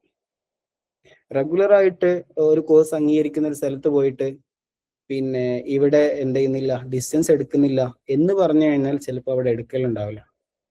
റെഗുലർ യൂണിവേഴ്സിറ്റി, ഡിസ്റ്റൻസ് ആയിട്ട് കേരളത്തിൽ ഏത് യൂണിവേഴ്സിറ്റി എടുക്കുന്ന ഒരു സ്പേസ് നിങ്ങൾക്കുണ്ടോ ആ സ്പേസിലൊക്കെ നിങ്ങൾക്ക് ഇഗ്നോ ഉപയോഗിക്കാം. കേരളത്തിൽ മാത്രമല്ല, ഇന്ത്യയിൽ തന്നെ, ഇന്ത്യയിൽ ഏത് സ്പേസിലേക്കും ഡിസ്റ്റൻസ് ആയിട്ടുള്ള പഠിച്ചിട്ടുള്ള ആളുകൾ എടുക്കുന്നില്ല. സാധാരണ എല്ലാ ഈ ഒരു കാര്യങ്ങളിലേക്കൊക്കെ ഡിസ്റ്റൻസ് ആയിട്ട് വരുന്ന നെറ്റ് എഴുതുക എന്നാണ് ഏറ്റവും പ്രധാനപ്പെട്ട ഒരു ടാസ്ക്. അത് UGCയുടെ അംഗീകാരം, നാക്കിന്റെ A++ ഉള്ള ഇന്ത്യയിലെ തന്നെ ഏക ഡിസ്നി യൂണിവേഴ്സിറ്റിയാണ് ഇഗ്നോ. അപ്പം പിന്നെ നെറ്റ്, സെറ്റ്, PhD പോലെയുള്ള കാര്യങ്ങൾക്കൊന്നും ഇഗ്നോ തടസ്സമല്ല. റിസർച്ചിന്, ഗവൺമെന്റ് ജോബുകൾക്ക്, PSCക്ക്, UPSCക്ക് ഇതിനൊന്നും നിലവിൽ ഇഗ്നോ തടസ്സമല്ല. ഇത് ചില കോഴ്സുകളുടെ ചില ഭാഗങ്ങൾ, ഇപ്പം സൈക്കോളജിയുമായി ബന്ധപ്പെട്ട് ഞാൻ ആ ഭാഗത്ത് നിന്ന് സമയത്ത് അത് നമുക്ക് പറയാം. അപ്പൊ ഒരു സെൽഫ് ഡിസിപ്ലിൻ എന്നർത്ഥത്തിലാണ്, അല്ലെങ്കിൽ ഒരു സെൽഫ് ലേണിംഗ് എന്നർത്ഥം, വളരെ കൃത്യമായിട്ടൊരു പ്ലാനിങ് ഉണ്ടെങ്കിൽ PG അത്ര വലിയൊരു ടാസ്ക് അല്ല നമുക്ക്. പിന്നെ നമുക്ക് കിട്ടിയിട്ടുള്ള വലിയൊരു അവസരമാണ് ഈ എന്താണ് മതപരമായിട്ടുള്ള ഒരു പഠനം കൂടെ ഇതിനകത്തേക്ക് കൊണ്ടുപോകാൻ പറ്റും. മുന്നോട്ട് വെക്കുന്നതിൽ അതും കൂടെ വളരെ പ്രധാനമാണല്ലോ. അതും ഇതുപോലെ തന്നെ റെക്കോർഡഡ് ലൈവ് ക്ലാസ്സുകൾ, നമ്മുടെ ഇത്തരത്തിലുള്ള സംശയ നിവാരണങ്ങളും മറ്റൊക്കെ നടക്കാൻ പറ്റുന്ന, നമ്മളിങ്ങനെ ഒരു കുറച്ചും കൂടെ നേരത്തെയുള്ള ഒരു പെരിഫറൽ സ്റ്റഡി എന്നതൊക്കെ മാറ്റിയിട്ട് ഒരു ഡെപ്തിലുള്ള ഇത്തരം പഠനങ്ങളിലേക്ക് നമ്മൾ പോകുന്നു എന്നുള്ളതാണ്. അപ്പൊ നമ്മൾ ആ രൂപത്തിൽ കൂടെ നമ്മുടെ ഒരു ഉയർച്ചയും ആത്മീയപരമായിട്ടുള്ള ഒരു ഉയർച്ച കൂടെ ഇതിനകത്തൂടെ ലക്ഷ്യം വെക്കുന്നുണ്ട് എന്നുള്ളത് കൂടെയാണ് അതിന്റെ ഭാഗമായിട്ട് പറയാനുള്ളത്. ഈ ക്രെഡിറ്റ് എന്ന് പറയുന്നത് സാധാരണ ഒരു കുറച്ചും കൂടി സിമ്പിൾ ആയിട്ട് പറഞ്ഞാൽ, ഒരു വിഷയം പഠിക്കാൻ നമ്മൾ ചെലവാക്കേണ്ട പഠന സമയത്തിന്റെ അളവാണ്, അല്ലെങ്കിൽ അതിന്റെ ഒരു യൂണിറ്റിനെയാണ് നമ്മൾ ക്രെഡിറ്റ് എന്ന് പറയാം. അപ്പോൾ ഒരു ക്രെഡിറ്റ് എന്ന് പറയുന്നത് ഏകദേശം ഒരു 30 മണിക്കൂർ കൊണ്ട് പഠിക്കാനുള്ളതാണ് ഒരു ക്രെഡിറ്റ് എന്ന് വിചാരിക്കാം. അപ്പോൾ അതിനകത്ത് self study, reading, assignment preparation, അതുപോലെ തന്നെ റിവിഷൻ, ഇതെല്ലാം കൂടെ ഉൾപ്പെടുന്നതാണ് 30 മണിക്കൂർ. അപ്പോൾ 30 മണിക്കൂർ കൊണ്ടാണ് നിങ്ങൾ അത് പഠിക്കേണ്ടത്. അപ്പോൾ ടോട്ടൽ PGക്ക് ചിലപ്പോൾ 80 ക്രെഡിറ്റ് എന്നായിരിക്കും പറയാം. അങ്ങനെ പറയുന്നുണ്ടെങ്കിൽ ഓരോ എത്രയാണ് അതിന്റെ സമയം എന്നുള്ള കാര്യങ്ങളൊക്കെ നിങ്ങൾ എന്ത് ചെയ്യണം, അത് കാൽക്കുലേറ്റ് ചെയ്യുക. അത് വലിയ സംഭവം എന്നല്ല. ചിലപ്പോൾ 8 ക്രെഡിറ്റ് എന്നാണ് പറയാം. 8 ക്രെഡിറ്റ് എന്നാൽ 8 × 30 240 മണിക്കൂർ. ഇതാണ് എന്ത്, ഒരു കോഴ്സിന് 8 ക്രെഡിറ്റ് ആണുള്ളത് എന്ന് പറഞ്ഞു കഴിഞ്ഞാൽ ഒരു ക്രെഡിറ്റിന് നമ്മൾ 30 മണിക്കൂറിലേക്ക് കൺവേർട്ട് ചെയ്താൽ ഒരു ക്രെഡിറ്റ് പഠിക്കാൻ നിങ്ങൾക്ക് ആവശ്യമുള്ളത് 30 മണിക്കൂറാണ് എങ്കിൽ ടോട്ടൽ നമുക്ക് 240 മണിക്കൂർ പഠനം ആവശ്യമാണ്. അപ്പൊ അതിനനുസരിച്ചുള്ള കോഴ്സുകളാണ്, അതിനനുസരിച്ചുള്ള ഈ കണ്ടന്റുകളാണ് അതിനകത്ത് പ്രിപ്പയർ ചെയ്ത് വെച്ചിട്ടുണ്ടാവുക. അപ്പൊ ആ രൂപത്തിലാണ് നമ്മൾ എഴുതേണ്ടത്. പിന്നെ നമുക്ക് എക്സാമിന് വരുന്നതും എസ്എ ടൈപ്പ് ക്വസ്റ്റ്യൻസ് തന്നെയാണ് ഏകദേശം. നമ്മൾ ഈ MA കോഴ്സുകൾക്കൊക്കെ അങ്ങനെ തന്നെയാണ്. സ്പെഷ്യൽ ചില സബ്ജക്റ്റുകൾ നമുക്ക് വേണമെങ്കിൽ സെപ്പറേറ്റ് ആയിട്ട് നോക്കാം. സാധാരണ MA സോഷ്യോളജി, അതുപോലെ തന്നെ മറ്റു സാധാരണ കോഴ്സുകൾക്കൊക്കെ വരുന്നത് പിന്നെ എസ്എ ടൈപ്പ് ക്വസ്റ്റ്യൻസ് തന്നെയാണ്. 10 ക്വസ്റ്റ്യൻ ആണ് അതിനകത്ത് നിന്ന് ഉണ്ടാവുക. അതിൽ നമുക്ക് ഓപ്ഷൻസ് ഉണ്ട്. പിന്നെ എനി 2 എന്നുള്ള ഒരു ഓപ്ഷനാണ്. 2 സെഷനായിട്ടാണ് ഉണ്ടാവുക. അപ്പോൾ ഏതെങ്കിലും ഒരു സെഷനിൽ 2 ക്വസ്റ്റ്യൻ നിർബന്ധമായിട്ട് എഴുതണം. ഒരു ക്വസ്റ്റ്യൻ നിങ്ങൾക്ക് ഏത് സെഷനിൽ വേണമെങ്കിലും എടുക്കാം. അങ്ങനെ ഉള്ള ഒരു ഓപ്ഷനാണ്. ക്വസ്റ്റ്യൻ പേപ്പറൊക്കെ ഡിഗ്രി പഠിച്ച ആളുകൾക്ക് വലിയ ബുദ്ധിമുട്ടില്ലാതെ തന്നെ അതിന്റെ കാര്യങ്ങളൊക്കെ പറയാൻ പറ്റും. ഇപ്പൊ സാധാരണ PG കോഴ്സിനൊക്കെ 80 ക്രെഡിറ്റ് 80 ക്രെഡിറ്റ് എന്ന് ഉദ്ദേശിക്കുന്നത് 8 കോഴ്സുകൾ ഇൻറ്റു 8 ക്രെഡിറ്റ് എന്നുള്ളതാണ്. അതുപോലെ തന്നെ കോർ, എലക്റ്റീവ് എല്ലാം കൂടി ചേർന്നതാണ്. അപ്പം ഇത് ഇത്രയും ക്രെഡിറ്റുകൾ പൂർത്തിയാക്കുക എന്നുള്ളതാണ് ശരിക്കും എന്താ ഒരു ഡിഗ്രി പൂർത്തിയാക്കാൻ. ടോട്ടൽ നമുക്ക് ഇത്ര ക്രെഡിറ്റ് പൂർത്തിയാക്കിയിട്ടുള്ള ഒരാളാണ് എന്ന് പറഞ്ഞാലാണ് നമുക്ക് അതിന്റെ യോഗ്യത ഒക്കെ കണക്കാക്കുന്നത് എന്നുള്ളതാണ്. ഒരു വിഷയം പഠിക്കാൻ നമ്മൾ എത്ര സമയം ചെലവഴിക്കണം എന്നുള്ളതിന്റെ ഒരു അളവാണ് ക്രെഡിറ്റ് എന്ന് പറയുന്നത്. അപ്പൊ ഏകദേശം ഇത്രയൊക്കെയാണ് PG യുമായി ബന്ധപ്പെട്ട് നമ്മൾ എന്തിനാണ് PG ചെയ്യുന്നത്, അല്ലെങ്കിൽ എന്തൊക്കെയാണ് ഇഗ്നോയുടെ PG അകത്തുള്ളത് എന്ന കാര്യങ്ങളെ കുറിച്ചൊക്കെ പറയാനുള്ളത്. ഇനി സബ്ജക്റ്റുകളെ കുറിച്ച് ജസ്റ്റ് വളരെ വേഗത്തിൽ ഒന്ന് ഇങ്ങനെ പറഞ്ഞു പോകാൻ തോന്നുന്നു. ഒന്ന് MA സോഷ്യോളജിയാണ്. ഡിഗ്രി ഇപ്പം ജി അക്കാദമിയിൽ പഠിച്ച കുട്ടികൾക്ക് സോഷ്യോളജിയും എൻവയോൺമെന്റ് സ്റ്റഡീസും അതുപോലെ തന്നെ സൈക്കോളജിയും പിന്നെ ഇംഗ്ലീഷ് ഇത്തരം സബ്ജക്റ്റുകൾക്കൊന്നും ഒരു ബേസ് ഇനി വേറെ തെരഞ്ഞു പോകണം എന്ന് എനിക്ക് തോന്നുന്നില്ല. കാരണം ഈ 3 സബ്ജക്റ്റുകളും കോറായിട്ട് പഠിച്ച ആളുകളാണ്. സോഷ്യോളജിയും സൈക്കോളജിയും അതുപോലെ തന്നെ ഇംഗ്ലീഷും പിന്നെ എൻവയോൺമെന്റ് സ്റ്റഡീസും വേണമെങ്കിൽ റിസർച്ച് മെത്തഡോളജി അടക്കം നമ്മൾ ഇതിനകത്ത് കാര്യമായിട്ട് കൈകാര്യം ചെയ്ത് വന്നിട്ടുണ്ട്. അപ്പൊ ഇനി നിങ്ങൾക്ക് ഇതിന്റെ ഒരു സബ്ജക്റ്റ് എടുക്കുന്ന സമയത്ത് നമുക്ക് അതിന്റെ ബേസ് ഇല്ലാത്ത പ്രശ്നം എന്തായാലും ഉണ്ടാവില്ല. ബേസ് എന്ന് ഉദ്ദേശിക്കുന്നത് അതിൽ വളരെ അഗാധമായിട്ടുള്ള നോളജ് ഉണ്ടാവുന്ന കഴിഞ്ഞാൽ അതല്ല ഞാൻ ഉദ്ദേശിക്കുന്നത്. നമുക്കൊരു വിഷയം എടുക്കുന്ന സമയത്ത് എന്തൊക്കെയായിരിക്കും ഇതിൽ ഉണ്ടാവുക. സോഷ്യോളജി പറയുമ്പോൾ എന്തൊക്കെ സാധനങ്ങളാണ് ഇതിനകത്ത് ഉണ്ടാവുക എന്നൊരു മിനിമം ധാരണ നമുക്ക് ഉണ്ടാവുമല്ലോ. ഇതൊക്കെ ആയിരിക്കും അതിൽ ഉണ്ടാവുക. കാൾമാർക്സിനെ കുറിച്ചായിരിക്കും, വെബറിനെ കുറിച്ചായിരിക്കും, ഡെറീവിനെ കുറിച്ചായിരിക്കും, സോഷ്യോളജിയുടെ എന്തൊക്കെയോ സൊസൈറ്റി, ഇൻസ്റ്റിറ്റ്യൂഷൻ, സ്ട്രാറ്റിഫിക്കേഷൻ എന്നൊക്കെ പറഞ്ഞിട്ട് ഇങ്ങനത്തെ എന്തൊക്കെയോ സംഭവങ്ങളായിരിക്കും ഉണ്ടാവുക. എൻവയോൺമെന്റ് സ്റ്റഡീസ് എന്ന് പറയുന്ന സമയത്ത് നമുക്ക് കുറെ സസ്റ്റൈനബിൾ ഡെവലപ്മെന്റും ഇങ്ങനത്തെ കുറെ സംഭവങ്ങൾ നമുക്ക് ഓർമ്മയിലുണ്ടാവും. സൈക്കോളജി പറയുന്ന സമയത്തും നമുക്ക് അത്തരത്തിലുള്ള കുറച്ച് കാര്യങ്ങൾ. അപ്പോൾ ഇതാണ് ബേസ്. ഈ ബേസ് ഉണ്ടെങ്കിൽ ഈ സാധനങ്ങളുടെ ഒരു നെക്സ്റ്റ് സ്റ്റെപ്പാണ് PG എന്ന് മനസ്സിലാക്കാം. ഇപ്പൊ നമ്മൾ എടുത്തിട്ടുള്ള ഇപ്പൊ നമുക്ക് കിട്ടിയിട്ടുള്ള ഒരു സബ്ജക്റ്റിനെ ഇനി ആരെങ്കിലും ഇതിനകത്ത് വേറെയും കുറെ ആളുകൾ ഉണ്ടല്ലോ. അപ്പൊ അവർ ചിലപ്പോൾ BA ഇംഗ്ലീഷ് പഠിച്ച ആളുകളായിരിക്കും. അപ്പൊ അവർക്ക് MA ഇംഗ്ലീഷ് എന്ന് പറയുന്ന ഒരു ആശയം തന്നെയായിരിക്കും കുറച്ചും കൂടെ നല്ലത്. അത്രയും കോൺഫിഡന്റ് ഉണ്ടെങ്കിൽ മാത്രമേ, ആത്മവിശ്വാസം ഉണ്ടെങ്കിൽ മാത്രമേ നമ്മൾ മറ്റ് സബ്ജക്റ്റുകളിലേക്ക് പോകാൻ പാടുള്ളൂ. അല്ലാത്തവർക്കൊക്കെ ഇപ്പം ജി അക്കാഡമിയിൽ പഠിച്ച കുട്ടികൾക്ക് എനിക്ക് തോന്നുന്നത് അത്ര വലിയ ഒരു പ്രശ്നം ഇതിനകത്ത് വരാൻ സാധ്യതയില്ല. കാരണം ഈ ഇത്രയും സബ്ജക്റ്റുകളിലൂടെ നമ്മൾ കടന്നു വന്നിട്ടുണ്ട്. നമുക്ക് അതിലുള്ള വിവരങ്ങൾ അത്രയും ബയോഹാർട്ടാണോ അല്ലെങ്കിൽ അത്ര എക്സ്പേർട്ട് ആണോ, ഡെപ്ത് ഉണ്ടോ, ഇതിലൊക്കെ അപ്പുറത്തേക്ക് ഇത്രയും വിഷയങ്ങളിലൂടെ നമ്മൾ കടന്നു വന്നിട്ടുണ്ടാവും. ഈ കടന്നു വരിക എന്ന് പറയുന്നത് നമുക്കൊരു സാധ്യതയാണ്. ഇങ്ങനെ ഇതിലൊക്കെ എന്തൊക്കെയാണ് ഉണ്ടാവുക പരമാവധി എന്നുള്ളത് നമുക്ക് ധാരണയുണ്ട്. അപ്പൊ അതിന്റെ തുടർച്ച തന്നെയായിരിക്കും PG എന്ന് മനസ്സിലാക്കാതെ. ഇനി PGക്ക് പുതിയതായിട്ട് എന്തൊക്കെയോ പഠിക്കാനുണ്ട് എന്നല്ല നമ്മൾ മനസ്സിലാക്കേണ്ടത്. നിലവിൽ ഡിഗ്രിക്ക് പഠിച്ചതിന്റെ തുടർച്ചയാണ് PG. അപ്പോൾ അവിടെ പഠിച്ച റിസർച്ച് മെത്തഡോളജി ആണെങ്കിൽ അതിൽ കുറച്ചും കൂടെ ഡീറ്റെയിൽ ആയിട്ട് ഇവിടെ പഠിക്കുന്നു. അവിടെ പഠിച്ചത് സോഷ്യോളജിക്കൽ തിയറി ആണെങ്കിൽ അതിൽ കുറച്ചും കൂടെ ഡീറ്റെയിൽ ആയിട്ട് പഠിക്കുന്നു. സസ്റ്റൈനബിൾ ഡെവലപ്മെന്റ് ആണെങ്കിൽ അതിൽ കുറച്ചും കൂടെ ഡീറ്റെയിൽ ആയിട്ട് പഠിക്കുന്നു. എന്താണോ നിങ്ങൾ അവിടെ പഠിച്ചിട്ടുള്ളത് അതിനെ കുറച്ചും കൂടെ ഡീറ്റെയിൽ ആയിട്ട് പഠിക്കുന്നു എന്നുള്ളതാണ് PGക്ക് നിങ്ങൾ കാണേണ്ടത്. അപ്പം ആ പഠിച്ചത് നിങ്ങൾക്ക് എങ്ങനെയാണ് എഫക്ട് ചെയ്തത് എന്ന് നോക്കിയിട്ടാണ് നിങ്ങൾ ഇവിടെ എടുക്കേണ്ടത്. അന്ന് നിങ്ങൾക്ക് പഠിക്കാൻ പറ്റിയിരുന്നു. ഇപ്പൊ ഇംഗ്ലീഷ് ആണെങ്കിൽ ഓണർ ഡിഗ്രി ഇംഗ്ലീഷ്, സോഷ്യോളജി അല്ലെങ്കിൽ ഹിസ്റ്ററി, പൊളിറ്റിക്സ് അല്ലെങ്കിൽ എക്കണോമിക്സ് ഇതൊക്കെ പഠിച്ചു വരുന്ന ആളുകളാണെങ്കിൽ MAയിലേക്ക് പോകുന്ന സമയത്ത് അതിന്റെ സെയിം സബ്ജക്റ്റുകളിലേക്ക് വരാം. MCOM ഒക്കെ എടുക്കുന്ന ആളുകൾ പ്രത്യേകം ശ്രദ്ധിക്കേണ്ടത് BCOMന്റെ ബേസ് ഉണ്ടോ എന്നുള്ളത് തന്നെയാണ്. ആ ഒരു ബേസ് ഉണ്ടെങ്കിലേ നമുക്കത് പ്രത്യേകിച്ചും പ്രോബ്ലം പേപ്പറുകളും മറ്റൊക്കെ നമുക്ക് എത്രത്തോളം ചെയ്യാൻ പറ്റും എന്നുള്ളതൊക്കെ നോക്കിയിട്ട് അതുമായി ബന്ധപ്പെട്ട വേണമെങ്കിൽ അതിന്റെ ഡെമോ ക്ലാസ്സുകളും മറ്റൊക്കെ ചോദിച്ചു വാങ്ങിയിട്ടാണ് അത്തരം കാര്യങ്ങൾ ചെയ്യും. ഇനി ആർക്കെങ്കിലും സ്പെഷ്യൽ ആയിട്ട് ഇന്ന സബ്ജക്റ്റിൽ ഒരു കരിയർ കൗൺസിൽ ആവശ്യമുണ്ടെങ്കിൽ അതിനുള്ള സംവിധാനം നമുക്ക് വേറെ ഒരുക്കാം. ഇത് ഇവിടെ ഇങ്ങനെ ഓരോ കോഴ്സിനെ കുറിച്ചും ഇൻ ഡീറ്റെയിൽ ആയിട്ട് പറയാൻ പറ്റില്ല. അപ്പൊ ഈ ഇന്നൊരു കോഴ്സിനെ കുറിച്ച് സ്പെഷ്യൽ ആയിട്ടുള്ള ഒരു കരിയർ പ്ലാനിങ് ചെയ്യാൻ വേണ്ടിയിട്ടുള്ള കൗൺസിൽ ആവശ്യമുണ്ട് എന്നുണ്ടെങ്കിൽ 1-to-1 ആയിട്ട് അത്തരത്തിലുള്ള സംവിധാനങ്ങൾ ഒരുക്കുന്നതിനെ കുറിച്ച് നമുക്ക് പിന്നീട് ആലോചിക്കാവുന്നതാണ്. നമുക്ക് PGയുടെ ഗ്രൂപ്പ് നിലവിലുണ്ട്. ആ ഗ്രൂപ്പിനകത്ത് നിങ്ങൾക്ക് ഈ കാര്യങ്ങളൊക്കെ ചോദിക്കുകയും പേഴ്സണലായിട്ട് അതിന്റെ അഡ്മിന്മാരെ കോൺടാക്ട് ചെയ്തുകൊണ്ട് ആ കാര്യങ്ങളൊക്കെ പറയുകയൊക്കെ ചെയ്യാവുന്നതാണ്. ഇനി ഞാൻ ജസ്റ്റ് ഇതൊന്ന് പറഞ്ഞു പോവാ. MA സോഷ്യോളജി, ഇതിനൊക്കെ കോഡ് ഉണ്ടാവും. MSO എന്നാണ് ഇത് അറിയപ്പെടുന്നത്. അപ്പം MA സോഷ്യോളജി എന്ന അർത്ഥത്തിൽ 2 വർഷമാണ് നമുക്ക് അതിന്റെ കാലാവധി വരുന്നത്. Then sociological theory, research method, Indian society, sociology of development, social stratification, globalisation and society. ഇതൊക്കെ നമുക്ക് കേൾക്കുമ്പോൾ തന്നെ ഇതൊക്കെ അറിയാം. നമുക്ക് ഇതൊക്കെ എന്തൊക്കെയോ അറിയാമായിരിക്കും. സോഷ്യോളജി ബേസിലുള്ള ആളുകൾക്ക് അല്ലെങ്കിൽ BA സോഷ്യോളജി എടുത്ത ആളുകൾക്ക് എന്തായാലും നല്ല ധാരണയുണ്ടാവും.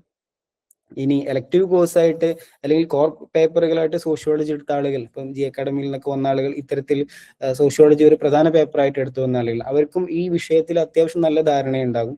ഇനി പുറത്തുള്ള ഒരാൾ സോഷ്യോളജി എടുക്കണം എന്ന് വിചാരിക്കുകയാണെങ്കിൽ ഈ വിഷയങ്ങളൊന്ന് ഓടിച്ചു നോക്കണം. കാരണം അവർ ഇവിടെ നിന്നാണ് തുടങ്ങുന്നത്. നമുക്കൊരു ബേസിൽ നിന്ന് തുടങ്ങിയിട്ട് ഇതൊക്കെ നന്നായിട്ട് പഠിച്ച് ഇതിന്റെ തിയറികളും മറ്റു കാര്യങ്ങളൊക്കെ മനസ്സിലാക്കി എഴുതാൻ മാത്രമുള്ള സമയമില്ല. 1 വർഷം നമുക്ക് മുമ്പിലുള്ളൂ. ആ 1 വർഷം എന്ന് പറയുന്നത് നമ്മൾ വിചാരിക്കുന്നതിലും വേഗത്തിൽ തീരും. അപ്പോഴാണ് പിന്നെ അവസാനം ഇതെങ്ങനെയെങ്കിലും ഒന്ന് തീർന്നു കിട്ടിയാൽ മതിയായിരുന്നു. ഇപ്പം എനിക്ക് വളരെ കൃത്യമായിട്ട് അറിയാവുന്ന ഒരാൾ, അയാൾ ഡിഗ്രിക്ക് ഇപ്പം ഒരു പേപ്പർ 4ാമത്തെ തവണയാണ് എഴുതുന്നത്. അവർക്ക് എങ്ങനെയെങ്കിലും ആ ഡിഗ്രി പൂർത്തിയാക്കണം എന്നുള്ളത് എലക്റ്റീവ് കോഴ്സ് എടുത്തതിൽ പെട്ടുപോയതാണ്. കാരണം സബ്ജക്റ്റ് അറിയാതെ ഒരു പ്യുവർ എക്കണോമിക്സിന്റെ പ്രോബ്ലം പേപ്പർ സോഷ്യോളജി പഠിക്കുന്ന ഒരു കുട്ടി എടുക്കുന്നു. അങ്ങനെ ഒരു എലക്റ്റീവ് കണ്ടപ്പോൾ വളരെ എളുപ്പമാവും എന്ന് വിചാരിച്ചിട്ട് ആരോടും ചോദിക്കാതെ എടുത്തതാണ്. പക്ഷെ അത് എക്കണോമിക്സിന്റെ ഒരു മാത്തമാറ്റിക്സും മറ്റു കാര്യങ്ങളൊക്കെ മാത്തമാറ്റിക്കൽ എക്കണോമിക്സ് ഒക്കെ വരുന്ന വളരെ എന്താണ് അതിനകത്ത് നല്ല വിവരമുള്ള ആളുകൾ മാത്രം, ആ വിഷയത്തിൽ നല്ല വിവരമുള്ള ആളുകൾ മാത്രം എടുക്കേണ്ട ഒരു കോഴ്സ് എടുത്തുകൊണ്ട് പെട്ടുപോയതാണ്. അപ്പൊ ആ ഒരൊറ്റ സബ്ജക്റ്റ് ഇനി ഒന്നും ചെയ്യാനില്ല. അത് പഠിച്ച് ആ പ്രോബ്ലം മുഴുവൻ പഠിച്ച് എഴുതിയിട്ട് പാസ്സാവുക എന്നല്ലാതെ 1-to-1 ക്ലാസ് ആണെങ്കിലും എത്ര പൈസ ചിലവാക്കുകയാണെങ്കിലും അവർ തയ്യാറാണ്. കാരണം അവർക്ക് ആ സബ്ജക്റ്റ് മാത്രം എങ്ങനെയെങ്കിലും ഒന്ന് രക്ഷപ്പെടണം. ഒരു ബേസും ഇത്രയും കാലമായിട്ട് ഈ എക്കണോമിക്സുമായിട്ടോ മാത്തമാറ്റിക്സുമായിട്ടോ ഇല്ലാത്ത ഒരാൾ കൂടിയാണ്. അപ്പം ഇങ്ങനെയൊക്കെ നമ്മളൊരു വിഷയം എടുക്കുന്ന സമയത്ത് ഇതെന്നെ പഠിച്ച് ഗ്ലോബലൈസേഷൻ അത് കേൾക്കാൻ വലിയ പ്രശ്നമൊന്നുമില്ല, അതുകൊണ്ട് എടുക്കാം എന്ന് വിചാരിച്ചത് എടുത്തു കഴിഞ്ഞാൽ പിന്നീട് നമ്മൾ അതുമായി ബന്ധപ്പെട്ട് ബുദ്ധിമുട്ടാവും. നമുക്ക് ഒരു തിയറി ഇതൊക്കെ കേട്ട് പരിചയം ഉണ്ടെങ്കിൽ ആ പരിചയത്തിൽ നിന്ന് നമുക്ക് തുടങ്ങാം. ഇത് ഫസ്റ്റ് മുതൽ തുടങ്ങിയിട്ട് പഠിച്ചുണ്ടാക്കിയിട്ട് പരീക്ഷയ്ക്ക് ഇത് നമുക്ക് AI ടൂളുകളൊക്കെ ഉണ്ട്, അതൊക്കെ റെഫറൻസ് ആണ്. ഇത് തിരിയണം എന്നുണ്ടെങ്കിൽ മിനിമം ഇതിനകത്തൂടെ നമ്മൾ നേരത്തെ ഒരു ധാരണ ഉണ്ടാവണം. ഇതാണ് സംഭവം എന്നുള്ളതൊക്കെ ഒരു ധാരണ ഉണ്ടാണ്. സൊസൈറ്റി എന്ന് പറയുമ്പോൾ ഇതെല്ലാം നമുക്ക് അറിയുന്നതാണ് എന്ന് വിചാരിച്ചു കഴിഞ്ഞാൽ പരീക്ഷയ്ക്ക് നമുക്കൊന്നും എഴുതാനുണ്ടാവില്ല. അപ്പോൾ അതിന്റെ കരിയർ ഓപ്പർച്യൂണിറ്റി എന്ന് പറയുന്നതും ടീച്ചിങ്ങിലേക്ക്, നെറ്റ് സെറ്റ് പോലുള്ള റിസർച്ചിലേക്ക് NGOകൾ ഒരുപാട് വെയിറ്റ് ചെയ്യുന്നുണ്ട്.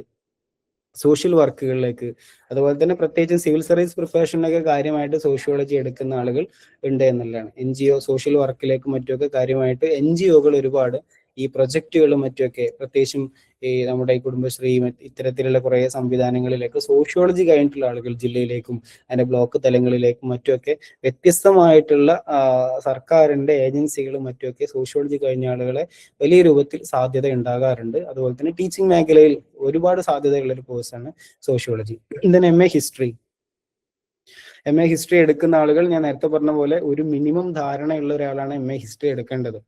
അപ്പം MA ഹിസ്റ്ററി എടുക്കുമ്പോൾ ഇതിന് ആൻഷ്യന്റ്, മിഡീവൽ, മോഡേൺ ഇന്ത്യ, ഇതിൽ മോഡേൺ ഇന്ത്യക്ക് കുറച്ചും കൂടി നമുക്ക് പരിചയം ഉണ്ടാവും. 1947 ശേഷമുള്ള കാര്യങ്ങൾ അല്ലെങ്കിൽ അതുവരെ ഉണ്ടായിരുന്ന ഒരു ഹിസ്റ്ററി, ഒരു മിഡീവൽ പോലും ചിലപ്പോൾ നമുക്ക് വായിച്ചാൽ എവിടെയൊക്കെയുള്ള കേട്ട് പരിചയത്തിൽ ചെയ്യും.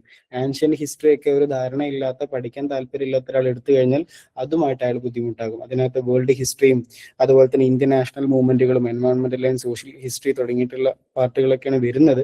അപ്പം പ്രത്യേകിച്ചും അതിൽ താല്പര്യമുള്ള ആളുകൾ അല്ലെങ്കിൽ അതിനകത്ത് സിവിൽ സർവീസിനോ മറ്റൊക്കെ പ്രിപ്പയർ ചെയ്യുന്ന ആളുകൾ, PSCക്ക് മറ്റൊക്കെ അത്തരം ഏരിയകളിലേക്ക് പ്രിപ്പയർ ചെയ്യുന്ന ആളുകളൊക്കെയാണ് എന്ത് ചെയ്യേണ്ടത്, കാര്യമായിട്ട് ഹിസ്റ്ററി വിഷയങ്ങളിലേക്ക് പോകേണ്ടത്. BA ഹിസ്റ്ററി പഠിക്കുന്ന ആളുകൾക്ക് ഒന്നും നോക്കേണ്ടതില്ല, അവർക്ക് MA ഹിസ്റ്ററി വളരെ സിമ്പിൾ ആയിട്ട് എടുക്കാവുന്നതാണ്. ടീച്ചിങ്ങിലേക്ക്, റിസർച്ച് ഏരിയയിലേക്ക്, ആർക്കൈവുകൾ, മ്യൂസിയംസ്, ഇത്തരത്തിലുള്ള ആർക്കൈവൽ റിസർച്ചുകളിലേക്ക്, സിവിൽ സർവീസ്, കണ്ടന്റ് റൈറ്റിംഗ്, അക്കാഡമിക്സിലേക്കൊക്കെ എന്ത് ചെയ്യാം, ഹിസ്റ്ററി, MA ഹിസ്റ്ററി കഴിഞ്ഞ ആളുകൾക്ക് പോകാവുന്നതാണ്.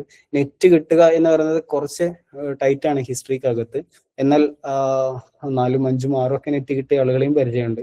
ഹിസ്റ്ററിയിൽ തന്നെ JRF വേണ്ടിയിട്ട് എഴുതിയിട്ട് 5 തവണയൊക്കെ നെറ്റ് കിട്ടിയിട്ടുള്ള ആളുകളുണ്ട്. അപ്പം കിട്ടുക എന്നുള്ളത് പ്രയാസമൊന്നുമല്ല. എന്നാൽ അതിനകത്ത് നല്ല നോളജ് ഉണ്ടാവുക, പ്രത്യേകിച്ചും ചരിത്രം എന്ന് കേൾക്കുമ്പോൾ തന്നെ അത് മടക്കി വെക്കുന്ന ആളുകൾ ഉണ്ടെങ്കിൽ അത്തരത്തിൽ അതിനകത്തേക്ക് പോവാതിരിക്കുന്നതാണ് നല്ലത്. ദെൻ എംകോം സെമസ്റ്റർ വൈസ് ആയിരിക്കും മിക്കവാറും ഇഗ്നോക്കകത്ത് ഉണ്ടാവുക. ഒന്നുകൂടെ അത് സ്പെഷ്യലായിട്ട് അത് പഠിക്കാൻ ആഗ്രഹമുള്ള ആളുകൾ ഉണ്ടെങ്കിൽ അവരെ എനിക്കൊന്ന് നേരത്തെ പറഞ്ഞ പോലെ 1-to-1 ആയിട്ട് അതുമായി ബന്ധപ്പെട്ട കാര്യങ്ങളൊക്കെ പറഞ്ഞു കൊടുക്കാം. ഇതിനകത്ത് എല്ലാവർക്കും ഇങ്ങനെ ഡീറ്റെയിൽ ആയിട്ട് പറഞ്ഞു കൊടുക്കേണ്ട ആവശ്യം ഉണ്ടാവില്ല. നേരത്തെ പറഞ്ഞ പോലെ തന്നെയാണ് ബേസ് ഉണ്ടാവുക, അല്ലാത്ത ഒരാളും ഇതിനകത്തേക്ക് വന്ന് പെട്ടുപോകാൻ പാടില്ല. ഈ ഫിനാൻഷ്യൽ അക്കൗണ്ടും അതുപോലെ തന്നെ ബിസിനസ്, ദെൻ കോസ്റ്റ് മാനേജ്മെന്റും, അക്കൗണ്ടിങ്ങും, ഫൈനാൻഷ്യൽ മാനേജ്മെന്റും, മാർക്കറ്റിംഗ് മാനേജ്മെന്റും, അതിന്റെ റിസർച്ച് മെത്തഡോളജി എന്നൊക്കെ പറയുന്നത് ഓരോന്നിനകത്തും വ്യത്യാസം ഉണ്ടായിരിക്കും. സോഷ്യൽ സയൻസിൽ ഉള്ളതുപോലെ ആയിരിക്കില്ല സയൻസിൽ ഉണ്ടാക്കുന്നത്. അപ്പോൾ ഓരോന്നിനകത്തും അതിന്റെ വ്യത്യാസം ഉണ്ടാകും. അക്കൗണ്ടിങ് മേഖലയിലേക്ക് ചിലപ്പം ഈ പ്രൊഫഷണൽ കോഴ്സുകൾ പഠിക്കുന്ന ആളുകൾ, CA CMA പോലുള്ള കോഴ്സുകളൊക്കെ പഠിക്കുന്ന ആളുകൾക്ക് അവർക്കും കുറച്ചും കൂടെ ഒരു MCOM എന്നൊക്കെ പറയുന്ന ഒരു അധിക യോഗ്യതയാണ്. പലയിടത്തും നമ്മൾ PG ഒരു അധിക യോഗ്യതയാണ്. നിങ്ങൾ പോകുന്ന ഒരു സ്ഥാപനത്തിൽ നിങ്ങൾക്ക് ഡിഗ്രി ഉണ്ട് എന്ന് പറയുന്നത് PG ഉണ്ട് എന്ന് പറയുന്നത് രണ്ടാണ്. നിങ്ങൾക്ക് അധിക യോഗ്യത ഉണ്ടെങ്കിൽ അതിനനുസരിച്ച് നിങ്ങൾക്ക് ഡിമാൻഡ് ഉണ്ടാകും എന്നുള്ളതാണ് കുറച്ചും കൂടെ നല്ലൊരു സാധനം. അപ്പുറത്തുള്ള ഒരാളെക്കാൾ കൂടുതൽ നിങ്ങൾക്ക് ഡിമാൻഡ് ഉണ്ടാകും. ഇപ്പം ഒരു യൂണിവേഴ്സിറ്റിയിൽ പഠിപ്പിക്കാനുള്ള യോഗ്യത എന്താണെന്ന് ചോദിച്ചു കഴിഞ്ഞാൽ PhD ഒന്നും അല്ലല്ലോ. നമുക്ക് PG നിലവിലുള്ള അനുസരിച്ച് PG മതി. PhD കമ്പൽസറി ആക്കിയിട്ടൊന്നുമില്ല. അപ്പൊ PG മതി. PG-യിൽ 55% ആർക്കും എന്ത് ചെയ്യാം, പഠിപ്പിക്കാം. പ്ലസ് നമ്മൾ ഇന്റർവ്യൂവിൽ ഇരിക്കുന്ന സമയത്ത് ഇപ്പുറത്തൊരു നെറ്റുള്ള ആൾ വന്നിരിക്കുന്നു. അപ്പൊ സ്വാഭാവികമായിട്ടും നമ്മളെക്കാൾ കൂടുതൽ പ്രിഫറൻസ് അയാളിലേക്ക് വരുന്നു. ഇനി തൊട്ടപ്പുറത്ത് നെറ്റും PG-യും PhD ഉള്ള ഒരാൾ വന്നിരിക്കുകയാണെങ്കിൽ ഈ 2 പേരെക്കാൾ അയാൾക്ക് എന്താണ് പ്രിഫറൻസ് കൂടുതലായിരിക്കും. ഇതാണ് മാനദണ്ഡം. അപ്പൊ നമ്മൾക്ക് എത്രത്തോളം അധിക യോഗ്യതകൾ ഉണ്ടോ, എത്രത്തോളം എക്സ്ട്രാ സ്കില്ലുകൾ ഉണ്ടോ, അതിനനുസരിച്ച് നമുക്ക് എല്ലായിടത്തും അത്. പിന്നെ ടീച്ചിങ് മേഖലയിൽ മാത്രമല്ല, നമ്മളൊരു ടെക്നിക്കൽ ജോബിന് പോകുന്നു, ഒരു ഓഫീസ് അസിസ്റ്റന്റ് ആയിട്ട് പോവാണ്, വെറുതെ ഒരു ഓഫീസ് അസിസ്റ്റന്റ് ആയിട്ട് ഒരു സ്ഥലത്തേക്ക് ജോലിക്ക് പോകുന്നു. അവിടെ പോലും ചിലപ്പം ഡിഗ്രി ഉള്ള ഒരാളും PG ഉള്ള ഒരാളാണ്. ഈ PG-യും ഡിഗ്രിയും എന്താണ് ഓഫീസ് അസിസ്റ്റന്റിന് അയാൾക്ക് +2 മതിയല്ലോ എന്നുള്ളിടത്ത് പോലും അധിക യോഗ്യത അല്ലെങ്കിൽ നമ്മുടെ സാലറി ഇൻക്രിമെന്റിലേക്കും മറ്റുമൊക്കെ നമുക്ക് ഡിമാൻഡ് ഉണ്ടാവുക എന്ന് പറയുന്നത് വളരെ പ്രധാനപ്പെട്ട ഒന്നാണ് എന്ന് മനസ്സിലാക്കാം. അപ്പം ആ രൂപത്തിൽ നിങ്ങൾക്ക് അതിനെ ഉപയോഗപ്പെടുത്താവുന്നതാണ് എന്നുള്ളതാണ്. ദെൻ MA ഇംഗ്ലീഷ് ഇതുപോലെ തന്നെ 2 വർഷം. ക്രെഡിറ്റ് 80 ആണ് എല്ലാത്തിനും വരുന്നത്. പിന്നെ അതിനകത്തും നേരത്തെ പറഞ്ഞ പോലെ ധാരണയുള്ള ആളുകൾ ആ സബ്ജക്റ്റിനകത്ത് എന്തൊക്കെ, ഇപ്പൊ ബ്രിട്ടീഷ് ലിറ്ററേച്ചർ, അതൊക്കെ സബ്ജക്ട് സെലക്ട് ചെയ്യുന്ന സമയത്ത് നന്നായി ശ്രദ്ധിക്കണം. നമ്മൾ സെലക്ട് ചെയ്യുന്ന ഒരു പേര് കണ്ടിട്ട് ഇപ്പൊ ഇന്ത്യൻ ലിറ്ററേച്ചർ എന്ന് പറഞ്ഞിട്ട് സെലക്ട് ചെയ്ത് കഴിഞ്ഞാൽ ഇതിനകത്ത് പഠിക്കാനുള്ളത് എന്താണ് എന്നൊരു ധാരണ ഇല്ലെങ്കിൽ നമ്മൾ ബുദ്ധിമുട്ടാവും. ഇതിനകത്ത് ഭഗവത്ഗീതയും രാമായണം മറ്റു കാര്യങ്ങൾ ഇതൊക്കെ ഇതിനെക്കുറിച്ചുള്ള ഇൻ ഡീറ്റെയിൽ കാര്യങ്ങളാണ് ഇതിനകത്തുള്ളതെങ്കിൽ നമ്മളിത് എടുത്തിട്ട് പെട്ടുപോകാൻ പാടില്ല. പക്ഷെ അതിൽ താല്പര്യമുള്ള ആളുകൾക്ക് എടുക്കാം. അതാണ് കുറച്ചും കൂടെ ഇൻട്രസ്റ്റ് ആയിട്ടുള്ള ഏരിയ പഠിക്കാൻ എന്നുള്ള ആളുകൾക്ക് അത് എടുക്കുകയും ചെയ്യാം. അപ്പൊ British literature, Indian writing in English, American literature, അതുപോലെ തന്നെ ഈ ഇതിന്റെ ക്രിറ്റിസിസം, തിയറികള്, പിന്നെ ഈ ഷേക്സ്പിയർ ഒക്കെ ഒരു പാർട്ട് തന്നെ ആയിരിക്കും ഇംഗ്ലീഷിനകത്ത്. ദെൻ അതിനകത്ത് പുതിയ ന്യൂ ലിറ്ററേച്ചർ എന്ന് പറയുന്ന ഒരു ഭാഗങ്ങളൊക്കെ അതൊക്കെ നിങ്ങൾ കാര്യമായിട്ട് എന്ത് ചെയ്യണം, ശ്രദ്ധിക്കേണ്ട ഒരു ഏരിയകൾ എന്ന് പറയുന്നത്. MA ഇംഗ്ലീഷ് എന്ന് പറഞ്ഞിട്ട് ഓടിപ്പോയിട്ട് MA ഇംഗ്ലീഷ് എടുത്തു കഴിഞ്ഞാൽ ഇംഗ്ലീഷ് സംസാരിക്കാൻ പറ്റും മറ്റന്നാൾ മുതൽ എന്ന് നമ്മൾ വിചാരിക്കരുത്. MA ഇംഗ്ലീഷ് എടുക്കുന്നവർക്കൊന്നും ഇംഗ്ലീഷ് സംസാരിക്കാൻ പറ്റുന്നതല്ല. അത് വേറെ തന്നെ, സ്പീക്കിംഗ് എന്ന് പറയുന്നത് വേറെ തന്നെ ഒരു സംഭവമാണ്. പക്ഷെ MA ഇംഗ്ലീഷ് കഴിഞ്ഞാൽ പിന്നെ നിങ്ങളുടെ പല കാര്യങ്ങളും പബ്ലിക് ഓഡിറ്റ് ചെയ്യും എന്നുള്ള കാര്യങ്ങൾ കൂടെ മനസ്സിലാക്കുക. മറ്റ് സബ്ജക്റ്റുകൾ എടുക്കുന്നതിനേക്കാൾ കൂടുതൽ പബ്ലിക് ഓഡിറ്റിങ്ങിന് പലപ്പോഴും വിധേയമാകുന്ന ഒരു വിഭാഗം MA ഇംഗ്ലീഷ് ഒക്കെ കഴിയുന്ന ആളുകളാണ്. അവരുടെ ഇംഗ്ലീഷ്, അതുമായി ബന്ധപ്പെട്ട കാര്യങ്ങൾ, അത്തരം കാര്യങ്ങളൊക്കെ പലപ്പോഴും ചർച്ച ചെയ്യണമല്ലോ. ഓക്കെ, ദെൻ ടീച്ചിങ്ങിലേക്ക്, പ്രത്യേകിച്ചും കണ്ടന്റ് റൈറ്റിംഗ് ആൻഡ് എഡിറ്റിംഗ് ഒക്കെ വലിയ സാധ്യതയാണ്. ഇംഗ്ലീഷ് നന്നായിട്ട് കൈകാര്യം ചെയ്യാൻ പറ്റുന്ന ആളുകൾക്ക് ജേർണലിസം ഫീൽഡിൽ ഫ്രീലാൻസ് ആയിട്ടുള്ള അത്തരം ഫീൽഡിലേക്ക്, സിവിൽ സർവീസിലേക്ക്, നെറ്റ് എഴുതുന്നതിലേക്ക്, ടീച്ചിങ്ങിലേക്കൊക്കെ വലിയ സാധ്യതയുള്ള, പ്രത്യേകിച്ചും ചെറിയ ക്ലാസ്സുകൾ മുതൽ ഇംഗ്ലീഷ് ഒരു ഇപ്പോഴും അതെല്ലാ കാലത്തും ആ പെയിൻ ഉണ്ടാവും, മലയാളികൾക്ക് പ്രത്യേകിച്ചും അത് ഉണ്ടാവും. തീരൂല അത്. ഇപ്പോഴും നിങ്ങൾക്ക് ഇംഗ്ലീഷ് അറിയോ എന്ന് ചോദിച്ച് നമ്മളോട് തന്നെ സ്വയം ഇംഗ്ലീഷ് അറിയോ എന്ന് ചോദിച്ചു കഴിഞ്ഞാൽ അത്രയൊന്നും അറിയില്ല എന്നുള്ളൊരു ഉത്തരം നമ്മളോട് തന്നെ പറയുന്നുണ്ടാകും, പുറത്ത് പറഞ്ഞിട്ടില്ലെങ്കിലും. ഇത് ഇത് സ്വാഭാവികമായിട്ടും എല്ലാ മലയാളികളുടെയും വലിയ വലിയ പ്രൊഫസർമാരടക്കമുള്ള ആളുകൾക്കൊക്കെ ഈ പെയിൻ ഉണ്ട്. അത് മലയാളികൾക്കുള്ളിൽ ഞങ്ങൾ ഇംഗ്ലീഷ് അറിയാത്തവരാണ് എന്നൊരു സാധനം ആരൊക്കെ ഉണ്ടാക്കി വെച്ചിട്ടുണ്ട്. അതുകൊണ്ടാണ് ഇത്രയും ഇംഗ്ലീഷ് കഫേകൾ പോലുള്ള സംഭവങ്ങളൊക്കെ കോടിക്കണക്കിന് രൂപ ഇങ്ങനെ ഒരു ഭാഗത്ത് ഉണ്ടാക്കിക്കൊണ്ടിരിക്കുന്നത്. ഇത് തീരൂല. അപ്പം ഇതിനകത്ത് നമുക്ക് നല്ല നോളജ് ഉണ്ടാവുക, ഒരു നാലാൾക്ക് ഇത് പഠിപ്പിച്ചു കൊടുക്കാൻ പറ്റുക എന്നുള്ളത് വലിയ സാധ്യതയാണ്. അപ്പം ഇപ്പോഴും നമ്മൾ ഗ്രാമർ വേണ്ട, അത് വേണ്ട, ഇത് വേണ്ട, ബ്രെയിനിലേക്ക് തലച്ചോറിലേക്ക് കുത്തിയിറക്കി തരും എന്നൊക്കെ പറഞ്ഞ് ഇങ്ങനെയൊക്കെ ഒരു ഭാഗത്ത് പറയുമ്പോൾ പോലും ഇതൊക്കെ പഠിച്ചാലേ നമുക്ക് ഈ കാര്യങ്ങളൊക്കെ ചെയ്യാൻ പറ്റുള്ളൂ എന്നുള്ളത് വളരെ ലളിതമായിട്ടുള്ള ഉത്തരം നമുക്കറിയാം. എന്താണ് അവിടെയൊക്കെ ഉണ്ടാവുക പരമാവധി എന്നുള്ളതും നമുക്കറിയാം. പക്ഷെ എന്നാലും നമ്മൾ എന്ത് ചെയ്യും? കോഴ്സിൽ ചേരും, 2 മാസം കഴിഞ്ഞ് അതൊക്കെ കഴിഞ്ഞ് നമ്മൾ കുറെ ആത്മവിശ്വാസമൊക്കെ ഉണ്ടാക്കി 4 ആഴ്ച കഴിഞ്ഞ് അത് പോകും. വീണ്ടും നമ്മൾ ഒരു കോഴ്സ് കാണുമ്പം എന്നാൽ ഒന്ന് ചേർന്ന് നോക്കാം, ആരും അറിയില്ലെങ്കിൽ ഒന്ന് ചേർന്ന് നോക്കാം എന്ന് പറയുന്ന രൂപത്തിലേക്ക് നമ്മൾ എത്തുന്നുണ്ടെങ്കിൽ ആ സബ്ജക്റ്റിന് അത്രമാത്രം സ്കോപ്പ് ഉണ്ട് എന്നാണ് നമ്മൾ മനസ്സിലാക്കേണ്ടത്. MA ഇംഗ്ലീഷ് എന്തിനാണ് എടുക്കുന്നതെന്ന് ചോദിച്ചു കഴിഞ്ഞാൽ അതിന് നമ്മൾ എടുക്കുന്ന ഒരു സാധനത്തെ മുഴുവൻ പ്രൊഫഷണലൈസ് ചെയ്യാൻ നമുക്ക് പറ്റുക എന്നുള്ളതാണ്. നമ്മുടെ പ്രൊഫഷന്റെ ഭാഗമാക്കുക, അതിൽ നന്നായിട്ട് നമ്മൾ വർക്ക് ചെയ്യുക എന്നുള്ളതാണ്. ഡിസെന്റ് ആയിട്ട് PG കിട്ടുന്ന ഒരാളെ സംബന്ധിച്ചിടത്തോളം അതിൽ വർക്ക് ചെയ്തിട്ടില്ലെങ്കിൽ ആ PG കൊണ്ട് നമുക്ക് എവിടെയും കോമ്പീറ്റ് ചെയ്ത് നിൽക്കാൻ പറ്റില്ല. വളരെ വലിയ പ്രശ്നമായിരിക്കും. കാരണം പുറത്തുനിന്ന് വരുന്ന ആളുകൾക്ക് അതിനകത്ത് തന്നെ ഇൻസ്റ്റിറ്റ്യൂഷനകത്ത് തന്നെ, പ്രത്യേകിച്ച് ഗവൺമെന്റ് കോളേജിൽ നിന്നൊക്കെ വരുന്ന ആളുകളായിട്ടായിരിക്കും നമ്മൾ ഇനി മുട്ടാൻ പോകുന്നത്. അപ്പൊ സ്വാഭാവികമായിട്ടും അവർ ആ അറ്റ്മോസ്ഫിയറിൽ നിൽക്കുന്നത് കൊണ്ട് അവർക്ക് കിട്ടിയിട്ടുള്ള കുറെ കാര്യങ്ങൾ ഉണ്ടാകും. ഈ കാര്യങ്ങൾ നമ്മൾക്ക് ചിലപ്പോൾ കിട്ടിക്കൊള്ളണമെന്നില്ല. അപ്പൊ അത് നമുക്ക് കിട്ടാനുള്ള സാഹചര്യമാണ് നിലവിൽ MET ഒക്കെ ചെയ്തുകൊണ്ടിരിക്കുന്നത്. അതിന്റെ ഒരു അറ്റ്മോസ്ഫിയർ കൂടെ ക്രിയേറ്റ് ചെയ്യുകയും ഇതിന് ടൈം ഷെഡ്യൂളുകൾ ഉണ്ടാവുകയും ആ പുറത്തുനിന്ന് ഒരാൾ നമ്മളെ ഇങ്ങനെ മോണിറ്റർ ചെയ്യാൻ ഒരു ടീം ഉണ്ടാവുകയും ചെയ്യാന്നുള്ളത്. അത് എപ്പോഴാണ് മനസ്സിലാവുക വെച്ചാൽ ഇതിനകത്ത് PG എടുത്തിട്ട് പകുതിയാക്കി വെച്ചവര്, അല്ലെങ്കിൽ 2 എക്സാം മാറ്റി വെച്ചവര്, ഇങ്ങനെ പല ആളുകളും ഇതിനകത്ത് ഉണ്ടാകും. അതിന്റെ റീസൺ എന്താണെന്ന് ചോദിച്ചു കഴിഞ്ഞാൽ നമുക്ക് ചെറിയൊരു കാരണമുണ്ട്. ആ കാരണം കൊണ്ട് എന്തോ ഒരു അവസ്ഥയിൽ ഇത് മാറ്റിവെക്കാൻ ഒരു ഓപ്ഷൻ കിട്ടിയപ്പോൾ നമ്മളത് ഉപയോഗിച്ചൊന്നുമില്ലാണ്. നമ്മളാരും നിർബന്ധിച്ചില്ല അത് ചെയ്യണ്ട, ഇപ്പം തന്നെ ചെയ്യണം, ഇങ്ങനെ ചെയ്താൽ മതി, അതിന് ഇങ്ങനെ സപ്പോർട്ട് തരാം എന്നൊന്നും പറഞ്ഞിട്ട് നമ്മളാരും നിർബന്ധിക്കാത്തത് കൊണ്ട് നമ്മൾ ആ കിട്ടിയ ഒരു ഓപ്ഷനൊക്കെ ഉപയോഗിച്ച് ഇപ്പൊ ഇങ്ങനെ എങ്ങനെയെങ്കിലും തീർത്താൽ മതി എന്ന് വിചാരിക്കുന്ന ആളുകൾ ഒരുപക്ഷെ ഇതിനകത്ത് ഉണ്ടാവാൻ സാധ്യതയുണ്ട്. അല്ലെങ്കിൽ ഡിഗ്രി അങ്ങനെയൊക്കെ ആയിപ്പോയ ആളുകളും ഉണ്ടാവാൻ സാധ്യതയുണ്ട്. പലപ്പോഴും നമ്മുടെ പല സമയങ്ങളും എന്ത് ചെയ്യുന്നത് ഇങ്ങനെ നഷ്ടപ്പെടുന്നത്. ഓക്കെ, ഞാൻ അവസാനിപ്പിക്കുകയാണ്. Then MA environment studies. Environment studies ശ്രദ്ധിക്കേണ്ടത് ഏകദേശം 8, 9, 10 സബ്ജക്റ്റുകളൊക്കെ അതിനകത്ത് വരുന്നുണ്ട്. പിന്നെ പ്രൊജക്റ്റുകൾ എൻവയോൺമെന്റ് സ്റ്റഡീസിൽ പ്രത്യേകമായിട്ട് നമ്മൾ ശ്രദ്ധിക്കേണ്ടത്, എൻവയോൺമെന്റ് സ്റ്റഡീസിന് പ്രൊജക്റ്റ് ഉണ്ട്. നിങ്ങൾക്ക് ഇതിൽ 5 വർഷം എക്സ്പീരിയൻസ് ആയിട്ടുള്ള ഒരാളുടെ അപ്രൂവലോട് കൂടി ആ പ്രൊജക്ട് ഏറ്റെടുക്കുകയും അതിന്റെ സിനോപ്സിസ് കൊടുക്കുകയും ഡൽഹിയിൽ നിന്ന് അപ്രൂവ് ചെയ്ത് വരികയും അതിനുശേഷം പ്രൊജക്ട് സബ്മിറ്റ് ചെയ്യുകയൊക്കെ ചെയ്യേണ്ടതുണ്ട്. എൻവയോൺമെന്റ് സ്റ്റഡീസ് നേരത്തെ പറഞ്ഞ പോലെ ഒരുപാട് NGO-കളിൽ, അതുപോലെ തന്നെ ഇതുമായി ബന്ധപ്പെട്ട് ഇനിയുള്ള കാലത്ത് മുഴുവൻ എൻവയോൺമെന്റ് സ്റ്റഡീസ് എല്ലായിടത്തും കമ്പൽസറിയാണ്. ഇപ്പൊ ശ്രീനാരായണ ഓപ്പൺ യൂണിവേഴ്സിറ്റിയിൽ നിങ്ങൾ പോയാലും ഇഗ്നോയിൽ പോയി കഴിഞ്ഞാലും ഇന്ത്യയിലെ ഏത് ഡിഗ്രി എടുത്തു കഴിഞ്ഞാലും ഇതിനകത്തൊക്കെ എൻവയോൺമെന്റ് സ്റ്റഡീസ് അല്ലെങ്കിൽ environment sociology, environment and commerce എന്നൊക്കെ പറഞ്ഞിട്ട് ഇങ്ങനെ എല്ലാറ്റിനകത്തും എൻവയോൺമെന്റ് എന്ന് വളരെ പ്രധാനപ്പെട്ട ഒരു പാർട്ടായിരിക്കും. അതുകൊണ്ട് ആ സബ്ജക്റ്റ് എടുത്തിട്ടുള്ള ആളുകൾക്ക് അതിനനുസരിച്ചുള്ള സാധ്യതകളും ഇപ്പുറത്ത് തുറന്നു വരും. അപ്പോൾ ആ കാര്യം ഇപ്പൊ എൻവയോൺമെന്റൽ സ്റ്റഡീസ് നിങ്ങൾ എടുത്തു കഴിഞ്ഞാൽ നിങ്ങൾ നെറ്റ് എഴുതേണ്ടി വരും. പ്രത്യേകം ശ്രദ്ധിക്കേണ്ട ഒരു കാര്യമാണ്, എൻവയോൺമെന്റ് സ്റ്റഡീസ് നിങ്ങൾ എടുത്തു കഴിഞ്ഞാൽ എൻവയോൺമെന്റൽ സ്റ്റഡീസിൽ നെറ്റ് ഉണ്ടാവില്ല. പ്രത്യേകം ശ്രദ്ധിക്കണം, അത് എടുക്കുന്ന ആളുകൾ. എൻവയോൺമെന്റൽ സയൻസിലാണ് നെറ്റ് ഉണ്ടാവുക. അപ്പൊ നെറ്റിന് വേണ്ടിയിട്ട് നമ്മൾ പഠിക്കുന്ന സമയത്ത് നമ്മൾ പഠിക്കുന്നതിനകത്ത് എൻവയോൺമെന്റൽ സയൻസിന്റെ പാർട്ടുകൾ തന്നെയാണ് ഉള്ളത്. എന്നാൽ അത്ര പ്യുവറായിട്ട് എൻവയോൺമെന്റൽ കെമിസ്ട്രി മറ്റു കാര്യങ്ങളൊക്കെ ഇങ്ങനെ വന്നിട്ടുണ്ടോ വെച്ചാൽ ഇഗ്നോ സബ്ജക്റ്റിനകത്ത് ഇതൊക്കെ വരുന്നുണ്ട്. ബേസ് നമ്മൾ പലപ്പോഴും ഫസ്റ്റ് ഇയറിലുള്ള ഒരു എൻവയോൺമെന്റ് സ്റ്റഡീസ് പഠിച്ചു വന്ന ആളുകൾ എന്ന അർത്ഥത്തിൽ അതാണ് PGക്ക് ഉണ്ടാവുക എന്ന് വിചാരിക്കരുത്. സയൻസുമായിട്ട് ചെറിയ രൂപത്തിൽ ഒരു ബന്ധമുള്ള അല്ലെങ്കിൽ ബന്ധം ഉണ്ടാക്കാൻ താല്പര്യമുള്ള ഒരാളുകളാണ് ഇതിനകത്തേക്ക് വരേണ്ടത്. സയൻസിൽ ഒരു തരത്തിലും താല്പര്യമില്ല, ഞങ്ങൾ സയൻസിന്റെ അയലത്തേക്ക് കടക്കൂല. എന്നാൽ ഞങ്ങൾ എൻവയോൺമെന്റ് സ്റ്റഡീസിൽ ഭയങ്കര താല്പര്യമാണ്, സസ്റ്റൈനബിൾ ഡെവലപ്മെന്റിന്റെ ഡെഫിനേഷൻ ഒക്കെ അറിയാം എന്ന് വിചാരിച്ചിട്ട് എൻവയോൺമെന്റ് സ്റ്റഡീസ് എടുക്കാൻ വന്നു കഴിഞ്ഞാൽ ബുദ്ധിമുട്ടാകും.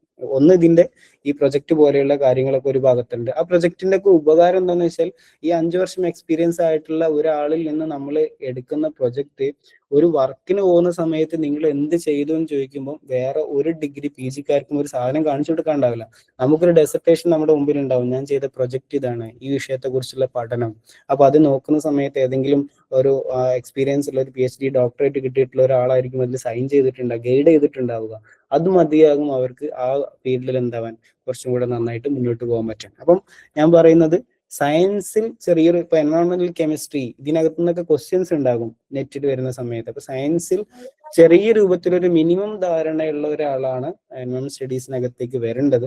അല്ലെങ്കിൽ സയൻസ് കേട്ടാൽ മനസ്സിലാകും എന്ന് വിചാരിക്കുന്ന ആളുകൾ, അല്ലാത്ത ആളുകൾ എൻവയോൺമെന്റ് സ്റ്റഡീസ് എടുക്കരുത്. പ്രത്യേകിച്ചും 10 സബ്ജക്റ്റുകളടക്കം ബാക്കിയുള്ള എനിക്ക് തോന്നുന്നത് ഇംഗ്ലീഷിന്, സോഷ്യോളജിക്ക്, ഹിസ്റ്ററിക്കൊക്കെ 4 സബ്ജക്റ്റുകളൊക്കെയാണ് ഒരു ഇയറിൽ വരുന്നത്.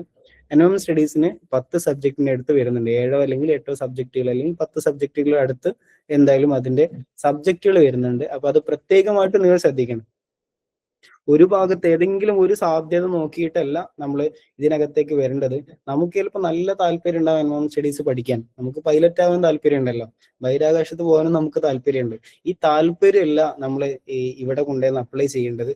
നമ്മൾക്ക് അതിനുള്ള സാഹചര്യങ്ങൾ, സംവിധാനങ്ങൾ, ദെൻ നമുക്കത് കഴിയോ, എബിലിറ്റി കൂടെ നമ്മൾ പരിശോധിക്കണം. എന്നിട്ടാണ് ഇത്തരം കോഴ്സുകളിലേക്ക് നമ്മൾ പോകേണ്ടത്. പ്രത്യേകിച്ചും എൻവയോൺമെന്റ് സ്റ്റഡീസിലേക്ക് വരുന്ന ആളുകൾ ആ കാര്യം പ്രത്യേകമായിട്ട് ശ്രദ്ധിക്കണം. ഇനി അത് പറ്റുന്ന ആളുകൾ നിർബന്ധമായിട്ടും ആ കോഴ്സിലേക്ക് വരണം എന്നുകൂടെയാണ് ഞാൻ പറയാം. ഇനിയുള്ള കാലത്ത് നമുക്കതൊരു വലിയ സാധ്യതയായിരിക്കും. അപ്പം എൻവയോൺമെന്റ് സ്റ്റഡീസ് കഴിഞ്ഞിട്ടുള്ള ആളുകൾ, നിങ്ങൾക്ക് നല്ലൊരു കോളം കൈകാര്യം ചെയ്യാൻ പറ്റുമെങ്കിൽ, നിങ്ങളൊരു പത്രത്തിൽ ഒരു ആഴ്ച പതിപ്പിൽ നന്നായിട്ടൊരു കോളം കൈകാര്യം ചെയ്യാൻ പറ്റുമെങ്കിൽ അത്തരത്തിലൊരു ഓപ്ഷനൊക്കെ നമുക്ക് അതിന് വേണ്ടിയിട്ട് ഉപയോഗിക്കാം എന്നുള്ളതാണ്. ദെൻ പിന്നെ മറ്റൊന്നുള്ളത് അവസാനം നമ്മൾ പറയുന്ന സൈക്കോളജിയാണ്. സൈക്കോളജി വളരെ പ്രധാനപ്പെട്ട ഒരു സബ്ജക്റ്റാണ് ആധുനിക ഈ ഒരു കാലത്ത്. പ്രത്യേകിച്ചും ഈ എന്താണ് സൈക്കാട്രി അല്ല, സൈക്കാട്രി ഡോക്ടർമാരാണ്. സൈക്കോളജി കൗൺസിലേഴ്സും മറ്റൊക്കെ നമ്മളിങ്ങനെ അതാവണം എന്ന് ചെറുപ്പത്തിലെ വിചാരിക്കുന്ന കുറെ മനുഷ്യന്മാരുണ്ടാവും. അവര് ആണ് സാധാരണയായിട്ടൊരു സൈക്കോളജി ഈ സബ്ജക്റ്റുകൾ എടുക്കാറുള്ളത്. ഈ കഴിഞ്ഞ വർഷം UGCയുടെ ഒരു മാനദണ്ഡം അനുസരിച്ച് സൈക്കോളജി ഡിപ്പാർട്ട്മെന്റിനെ അവരുടെയൊക്കെ ഔദ്യോഗികമായിട്ടുള്ള നിർദ്ദേശം അനുസരിച്ചുകൊണ്ട് പ്രാക്ടിക്കൽ, അതായത് ഇപ്പം കൗൺസിലിംഗ് പോലെയുള്ള ക്ലിനിക്കൽ സൈക്കോളജിസ്റ്റുകളെ ആവുന്ന അല്ലെങ്കിൽ ഇത്തരത്തിലുള്ള സൈക്കാട്രിസ്റ്റുകളെ അസിസ്റ്റ് ചെയ്യുന്നത് പോലെയുള്ള പ്രാക്ടിക്കൽ ആയിട്ടുള്ള ഏരിയയിലേക്ക് പോകുന്ന സമയത്ത് ഈ സൈക്കോളജി നമുക്കൊരു പ്രശ്നമാണ് എന്ന് പറഞ്ഞു കഴിഞ്ഞാൽ അത് അതിന്റെ അംഗീകാരം ഒരു പ്രശ്നമാണ്. അതേ സമയത്ത് നിങ്ങൾ നെറ്റ് എഴുതുന്നു, PhD എടുക്കുന്നു, അല്ലെങ്കിൽ അത്തരത്തിലുള്ള ജോബുകളിലേക്ക് പോകുന്നിടക്ക് അക്കാഡമിക് ആയിട്ടുള്ള ഏത് ജോബിലേക്ക് നിങ്ങൾക്ക് ഇത് വെച്ചുകൊണ്ട് പോകാം. നിങ്ങൾ സൈക്കോളജിയിൽ നെറ്റ് എഴുതാം, സൈക്കോളജിയിൽ PhD ചെയ്യാം, സൈക്കോളജിയിൽ റിസർച്ച് ചെയ്യാം, മറ്റു കാര്യങ്ങളൊക്കെ ചെയ്യാം. ക്ലിനിക്കൽ സൈക്കോളജിസ്റ്റ് പോലെയുള്ള പ്രാക്ടിക്കൽ ഏരിയയിലേക്ക് പോകുന്ന സമയത്ത് ഡിസ്റ്റന്റ് ആയിട്ട് പഠിക്കുന്നവരെ പലപ്പോഴും പരിഗണിക്കാറില്ല. അപ്പൊ ആ രൂപത്തിൽ തന്നെയാണ് നമ്മൾ അതിനെ കൺസിഡർ ചെയ്യുന്നത്. നിങ്ങൾ എന്തിനാണ് സൈക്കോളജി എടുക്കുന്നത്? നിങ്ങളൊരു ക്ലിനിക്കൽ സൈക്കോളജിസ്റ്റ് ആവാനാണോ?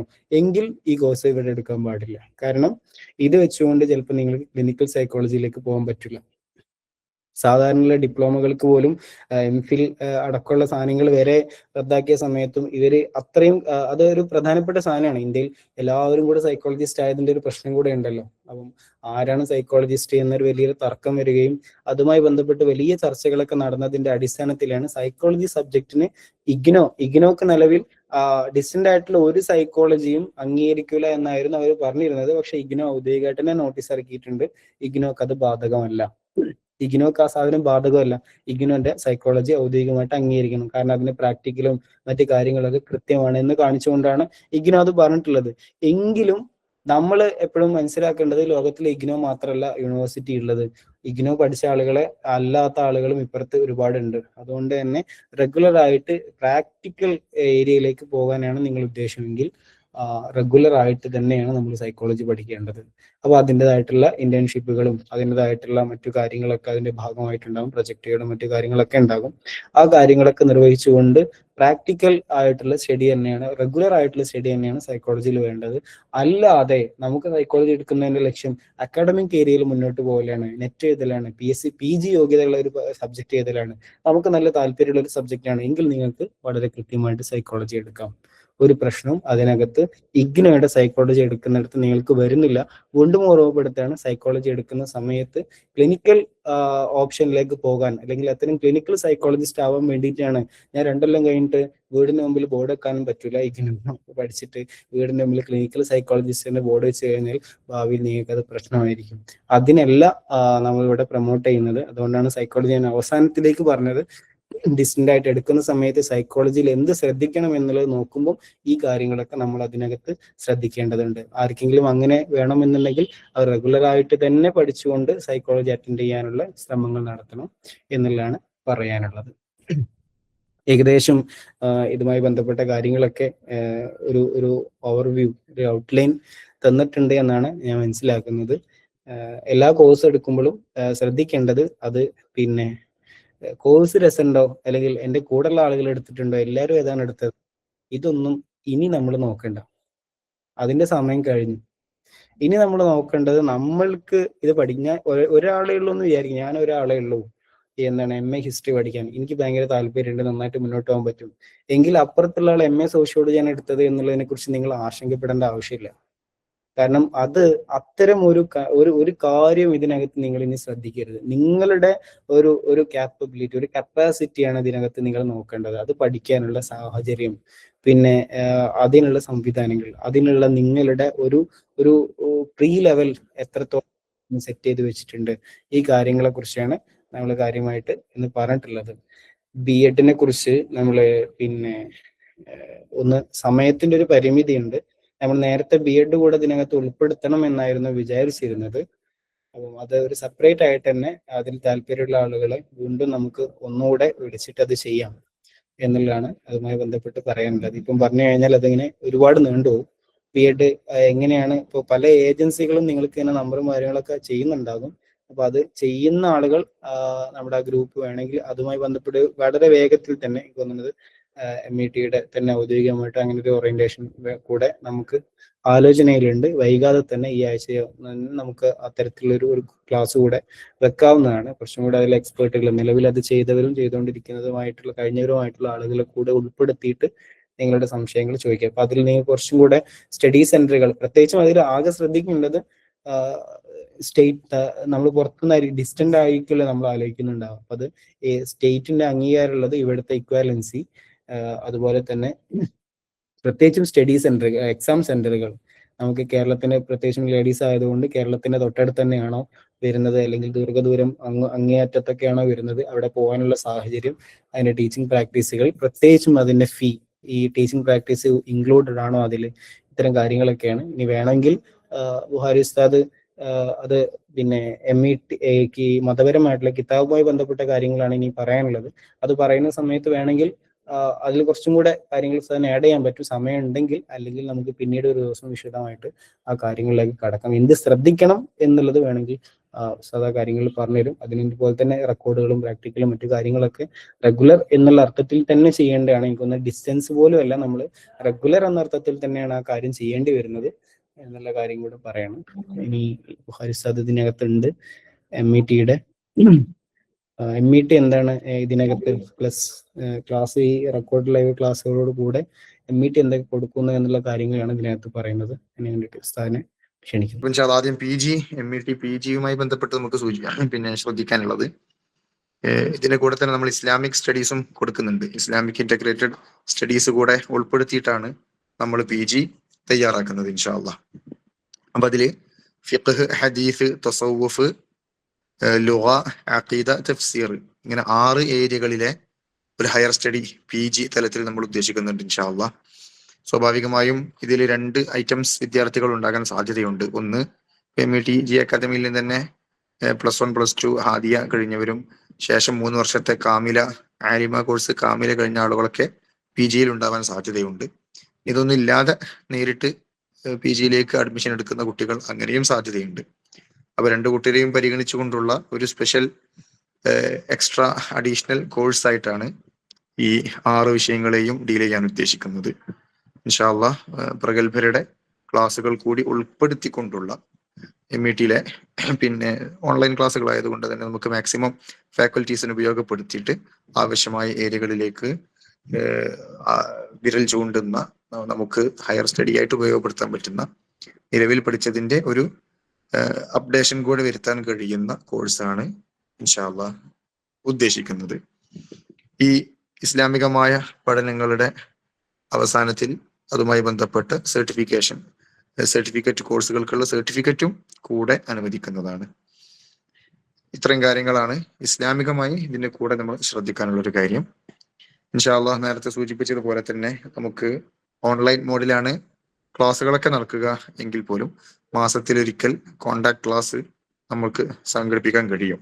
അതിലൂടെ സ്വാഭാവികമായും നേരത്തെ സാറ് സൂചിപ്പിച്ചല്ലോ പല കാര്യങ്ങൾ, നമ്മുടെ പല കുട്ടികളും പല വിഷയങ്ങളിലും തുടങ്ങി വെച്ച് ഇടയ്ക്ക് വെച്ച് നിർത്തി അവസാനിപ്പിക്കുക, അല്ലെങ്കിൽ ഡിഗ്രി കംപ്ലീറ്റ് ചെയ്യാതിരിക്കുക, അങ്ങനെ പല കാര്യങ്ങളും കഴിഞ്ഞ കാലങ്ങളിലൊക്കെ നമുക്ക് അനുഭവങ്ങൾ ഉണ്ടായിട്ടുണ്ട്.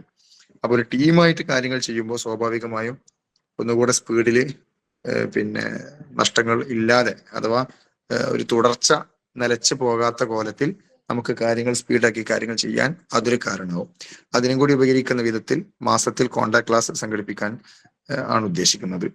പിന്നെ ഏറ്റവും പ്രധാനമായി വിദ്യാർത്ഥികൾക്ക് അറിയേണ്ടത് ഇതുമായി ബന്ധപ്പെട്ട ഫീസുമായി ബന്ധപ്പെട്ട കാര്യങ്ങൾ. ഫീസ് ഇതുമായി ഉദ്ദേശിക്കുന്നത് ഇൻഷാ അല്ലാഹ് അഡ്മിഷൻ ഫീസ് ആയിട്ട് ഒരു 2000 രൂപയും, പിന്നെ ബാക്കി ട്യൂഷൻ ഫീസ് ആയിട്ട് നമ്മൾ വർഷത്തേക്ക് 3 ഇൻസ്റ്റാൾമെന്റുകളായിട്ടാണ് ആഗ്രഹിക്കുന്നത്. ഇൻസ്റ്റാൾമെന്റുകൾ ഒരു ഫസ്റ്റ് ഇൻസ്റ്റാൾമെന്റ് ഒരു 7000 റുപ്പീസ് ആണ് വരുന്നത്. 7000 രൂപയുടെ 3 ഇൻസ്റ്റാൾമെന്റുകൾ 3 ഘട്ടങ്ങളായിട്ട് അടച്ചാൽ മതിയാവും. അങ്ങനെ 21,000 രൂപയാണ് ഒരു വർഷത്തേക്ക് ടോട്ടലി ഒരു PG വിദ്യാർത്ഥി അടയ്ക്കേണ്ടി വരിക. നമ്മളെ സംബന്ധിച്ചിടത്തോളം ഈ ഇഗ്നോയുടെ ഫീസ് യൂണിവേഴ്സിറ്റിയിൽ അടയ്ക്കേണ്ട ക്യാഷ് സ്വാഭാവികമായി ഇതിന്റെ കൂടെ നമ്മൾ വേറെ അടയ്ക്കേണ്ടതുണ്ട്. അതിന് പുറമെ തന്നെ നമുക്ക് ഇത്രയും എല്ലാ വിഷയങ്ങളുടെയും ക്ലാസും ഇസ്ലാമികമായ വളരെ ബൃഹത്തായ ക്ലാസ്സുകൾ ഉൾപ്പെടെ നമുക്ക് ആ ഒരു എമൗണ്ടിന് നൽകാൻ സാധിക്കും എന്നതാണ് ഇതിന്റെ ഒരു ഏറ്റവും വലിയ ബെനിഫിറ്റ്. നമുക്ക് മറ്റു പല സന്ദർഭങ്ങളിലും സംവിധാനങ്ങളിലും ഒക്കെ മതപരമായ ക്ലാസ്സുകൾ ഇല്ലാതിരുന്നിട്ട് പോലും ഭീമമായ സംഖ്യ അടയ്ക്കേണ്ട സാഹചര്യങ്ങൾ പരിസര കോളേജുകളൊക്കെ നമുക്ക് അന്വേഷിച്ചാൽ കിട്ടും. അതിന്റെയൊക്കെ റേറ്റ് നിങ്ങളൊന്ന് അന്വേഷിച്ചാൽ തന്നെ കാര്യങ്ങൾ ബോധ്യപ്പെടുന്നതാണ്. അപ്പൊ ആ ഒരു സാഹചര്യത്തിൽ നമുക്ക് അതിനും കൂടി ഉപകാരപ്രദമായ വിധത്തിലുള്ള സംഗതികൾ PG ക്ലാസ്സുകളൊക്കെ എല്ലാം അതിന്റെ കംപ്ലീറ്റ് ടെക്സ്റ്റ് വൈസ് അല്ലെങ്കിൽ ചാപ്റ്റർ വൈസ് അല്ലെങ്കിൽ ബ്ലോക്ക് വൈസ് ക്ലാസ്സുകളും, അതുപോലെ വിശദാംശങ്ങളും, പ്രീവിയസ് ക്വസ്റ്റ്യൻ പേപ്പേഴ്സിന്റെ ഡിസ്കഷൻസ് ഉൾപ്പെടെയുള്ള കാര്യങ്ങളും, അതുപോലെ നമുക്ക് മികച്ച മാർക്ക് വാങ്ങിക്കൊണ്ട് രക്ഷപ്പെടാൻ എന്തെല്ലാം ആണോ ആവശ്യമായി വരുന്നത് അതിനൊക്കെ ഉപകരിക്കുന്ന രൂപത്തിലുള്ള ഇൻഷാ അല്ലാഹ് ക്ലാസ്സുകൾ കാര്യങ്ങൾ കൂടെ നൽകാനാണ് ആഗ്രഹിക്കുന്നത്. അപ്പൊ അതിലൂടെ സ്വാഭാവികമായും ഒരു 2 വർഷം പൂർത്തിയാക്കുന്നതോടെ നല്ല ഒരു ഭൗതികമായി അതോടൊപ്പം വൈജ്ഞാനികമായി ആത്മീയമായ വിജ്ഞാനത്തിൽ ഉൾപ്പെടെ ഒരു മാറ്റവും മുന്നേറ്റവും നേടിയെടുക്കാൻ കഴിയുമെന്നത് ഒരു യാഥാർത്ഥ്യമാണ്. പലപ്പോഴും ഡിഗ്രി ക്ലാസ്സുകളിലൊക്കെ പറയാറുള്ളത് പോലെ തന്നെ മറ്റു പല ക്യാമ്പസുകളിലും പോയിട്ടാണ് പലപ്പോഴും പലരുടെയും മതത്തിന്റെ മൂല്യങ്ങളും ആശയങ്ങളൊക്കെ ചോർന്നു പോകാറുള്ളത്. നമുക്ക് മതത്തിന്റെ കാര്യം ആലോചിച്ച് ഡിഗ്രി എടുക്കാതിരിക്കാൻ കഴിയുകയില്ല. എല്ലാവർക്കും ഈ സമയത്ത് പലരും ഡിഗ്രി എടുക്കൽ അനിവാര്യമായത് കൊണ്ട് തന്നെ ഡിഗ്രി ക്ലാസ്സുകൾക്ക് വേണ്ടി പല ക്യാമ്പസുകളെയും ആശ്രയിക്കാറുണ്ട്. പക്ഷെ നിർഭാഗ്യവശാൽ സ്വാഭാവികമായും അവിടെ നിന്ന് ലഭിക്കുന്ന സർക്കംസ്റ്റൻഷ്യൽ സറൗണ്ടിങ്സ് ഉണ്ടല്ലോ, സാഹചര്യങ്ങൾക്കനുസരിച്ച് അല്ലെങ്കിൽ ലഭിക്കുന്ന ക്ലാസ്സുകളുടെ അധ്യാപകരുടെ നിലപാടിനനുസരിച്ച്, അതുമല്ലെങ്കിൽ ഫ്രണ്ട്സിന്റെയൊക്കെ സ്വാധീനങ്ങൾക്കനുസരിച്ച് മതത്തിന്റെ മൂല്യങ്ങൾ, ഈവൻ വിശ്വാസം തന്നെ നഷ്ടപ്പെട്ടു പോകുന്ന സങ്കടകരമായ സാഹചര്യം പലപ്പോഴും നമുക്ക് കാണാൻ കഴിയാറുണ്ട്. അതിനൊക്കെയുള്ള ഒരു പരിഹാരം എന്ന രൂപത്തിൽ തന്നെയാണ് ആത്മീയമായ അല്ലെങ്കിൽ വൈജ്ഞാനികമായ മതപരമായ ഹയർ സ്റ്റഡി കൊടുക്കുന്നതോടുകൂടെ തന്നെ ഇൻഷാ അല്ലാഹ് നമുക്ക് PGയും കംപ്ലീറ്റ് ചെയ്യാൻ കഴിയും. അതിനുള്ളൊരു വലിയ അവസരം, വലിയൊരു ജാലകം തന്നെയാണ് METG അക്കാദമി തുറന്നു തരുന്നത് എന്ന സന്തോഷം കൂടിയാണ് ഈ ഒരു സംരംഭത്തിന്റെ പിറകിലുള്ളത്. അത് സ്വാഭാവികമായും പലർക്കും കല്യാണം കഴിഞ്ഞ ആളുകളാണ് ഭൂരിഭാഗവും, അല്ലാത്തവരുണ്ട്. അപ്പൊ അങ്ങനെ ആകുമ്പോൾ ഇനിയുള്ള സാഹചര്യങ്ങൾ ഡെയിലി വന്നു പോവുക എന്നത് പലർക്കും പ്രയാസമായത് കൊണ്ട് തന്നെയാണ് നമ്മൾ ജസ്റ്റ് ഒരു കോണ്ടാക്ട് ക്ലാസ് വെക്കുകയും അതിൽ നമുക്ക് ആവശ്യമായ കാര്യങ്ങളൊക്കെ ക്ലിയർ ചെയ്യാൻ സാധിക്കുകയും അതോടൊപ്പം ദൈനംദിന ക്ലാസ്സുകൾ നമുക്ക് ഓൺലൈൻ പ്ലാറ്റ്ഫോമിലൂടെ നേടിയെടുക്കാനും സാധിക്കുന്നു എന്നതാണ് ഇതുകൊണ്ട് ഉദ്ദേശിച്ച ഏറ്റവും വലിയ ഒരു ബെനിഫിറ്റ്. ഇൻഷാ അല്ലാഹ് ആ രൂപത്തിൽ നമുക്കിതിനെ മുന്നോട്ട് കൊണ്ടുപോകാൻ കഴിയുമെന്ന് പ്രതീക്ഷിക്കുന്നു. B.Ed പ്രിയപ്പെട്ടവര് ജസ്റ്റ് ചോദിച്ചത് കൊണ്ട് മാത്രം ജസ്റ്റ് ഒരു കാര്യം മാത്രമേ പറയുന്നുള്ളത്. ഈ നേരത്തെ പറഞ്ഞതുപോലെ തന്നെ വിശദമായി ചർച്ച ചെയ്യാനുള്ള ഒരു കാര്യമാണ്. അതുമായി ബന്ധപ്പെട്ട സ്വതന്ത്രമായ ഒരു ക്ലാസ് തന്നെ നമുക്ക് ഇൻഷാല്ല ഓറിയന്റേഷൻ പ്രോഗ്രാം തന്നെ ആവശ്യമാണെങ്കിൽ ഇൻഷാല്ല തുടർന്ന് വെക്കാവുന്നതാണ്. ഈ പിന്നെ ഡിസ്റ്റൻസ് ആയി ചെയ്യുന്നത് പോലത്തെ ഒരു B.Ed ഒരു സ്കോപ്പും ഇല്ല. B.Ed റെഗുലർ ആയിട്ട് തന്നെയാണ് ചെയ്യേണ്ടത്. അപ്പൊ ഒന്നുകിൽ റെഗുലർ കോളേജുകളിൽ പോയി ചെയ്യണം, അല്ലെങ്കിൽ റെഗുലർ ആയിട്ട് തന്നെ നമുക്ക് ചെയ്യാൻ പറ്റുന്ന എന്നാൽ ചെറിയ അഡ്ജസ്റ്റ്മെന്റുകളോടുകൂടി കാര്യങ്ങൾ നടത്താൻ പറ്റുന്ന സംവിധാനങ്ങളുണ്ട്.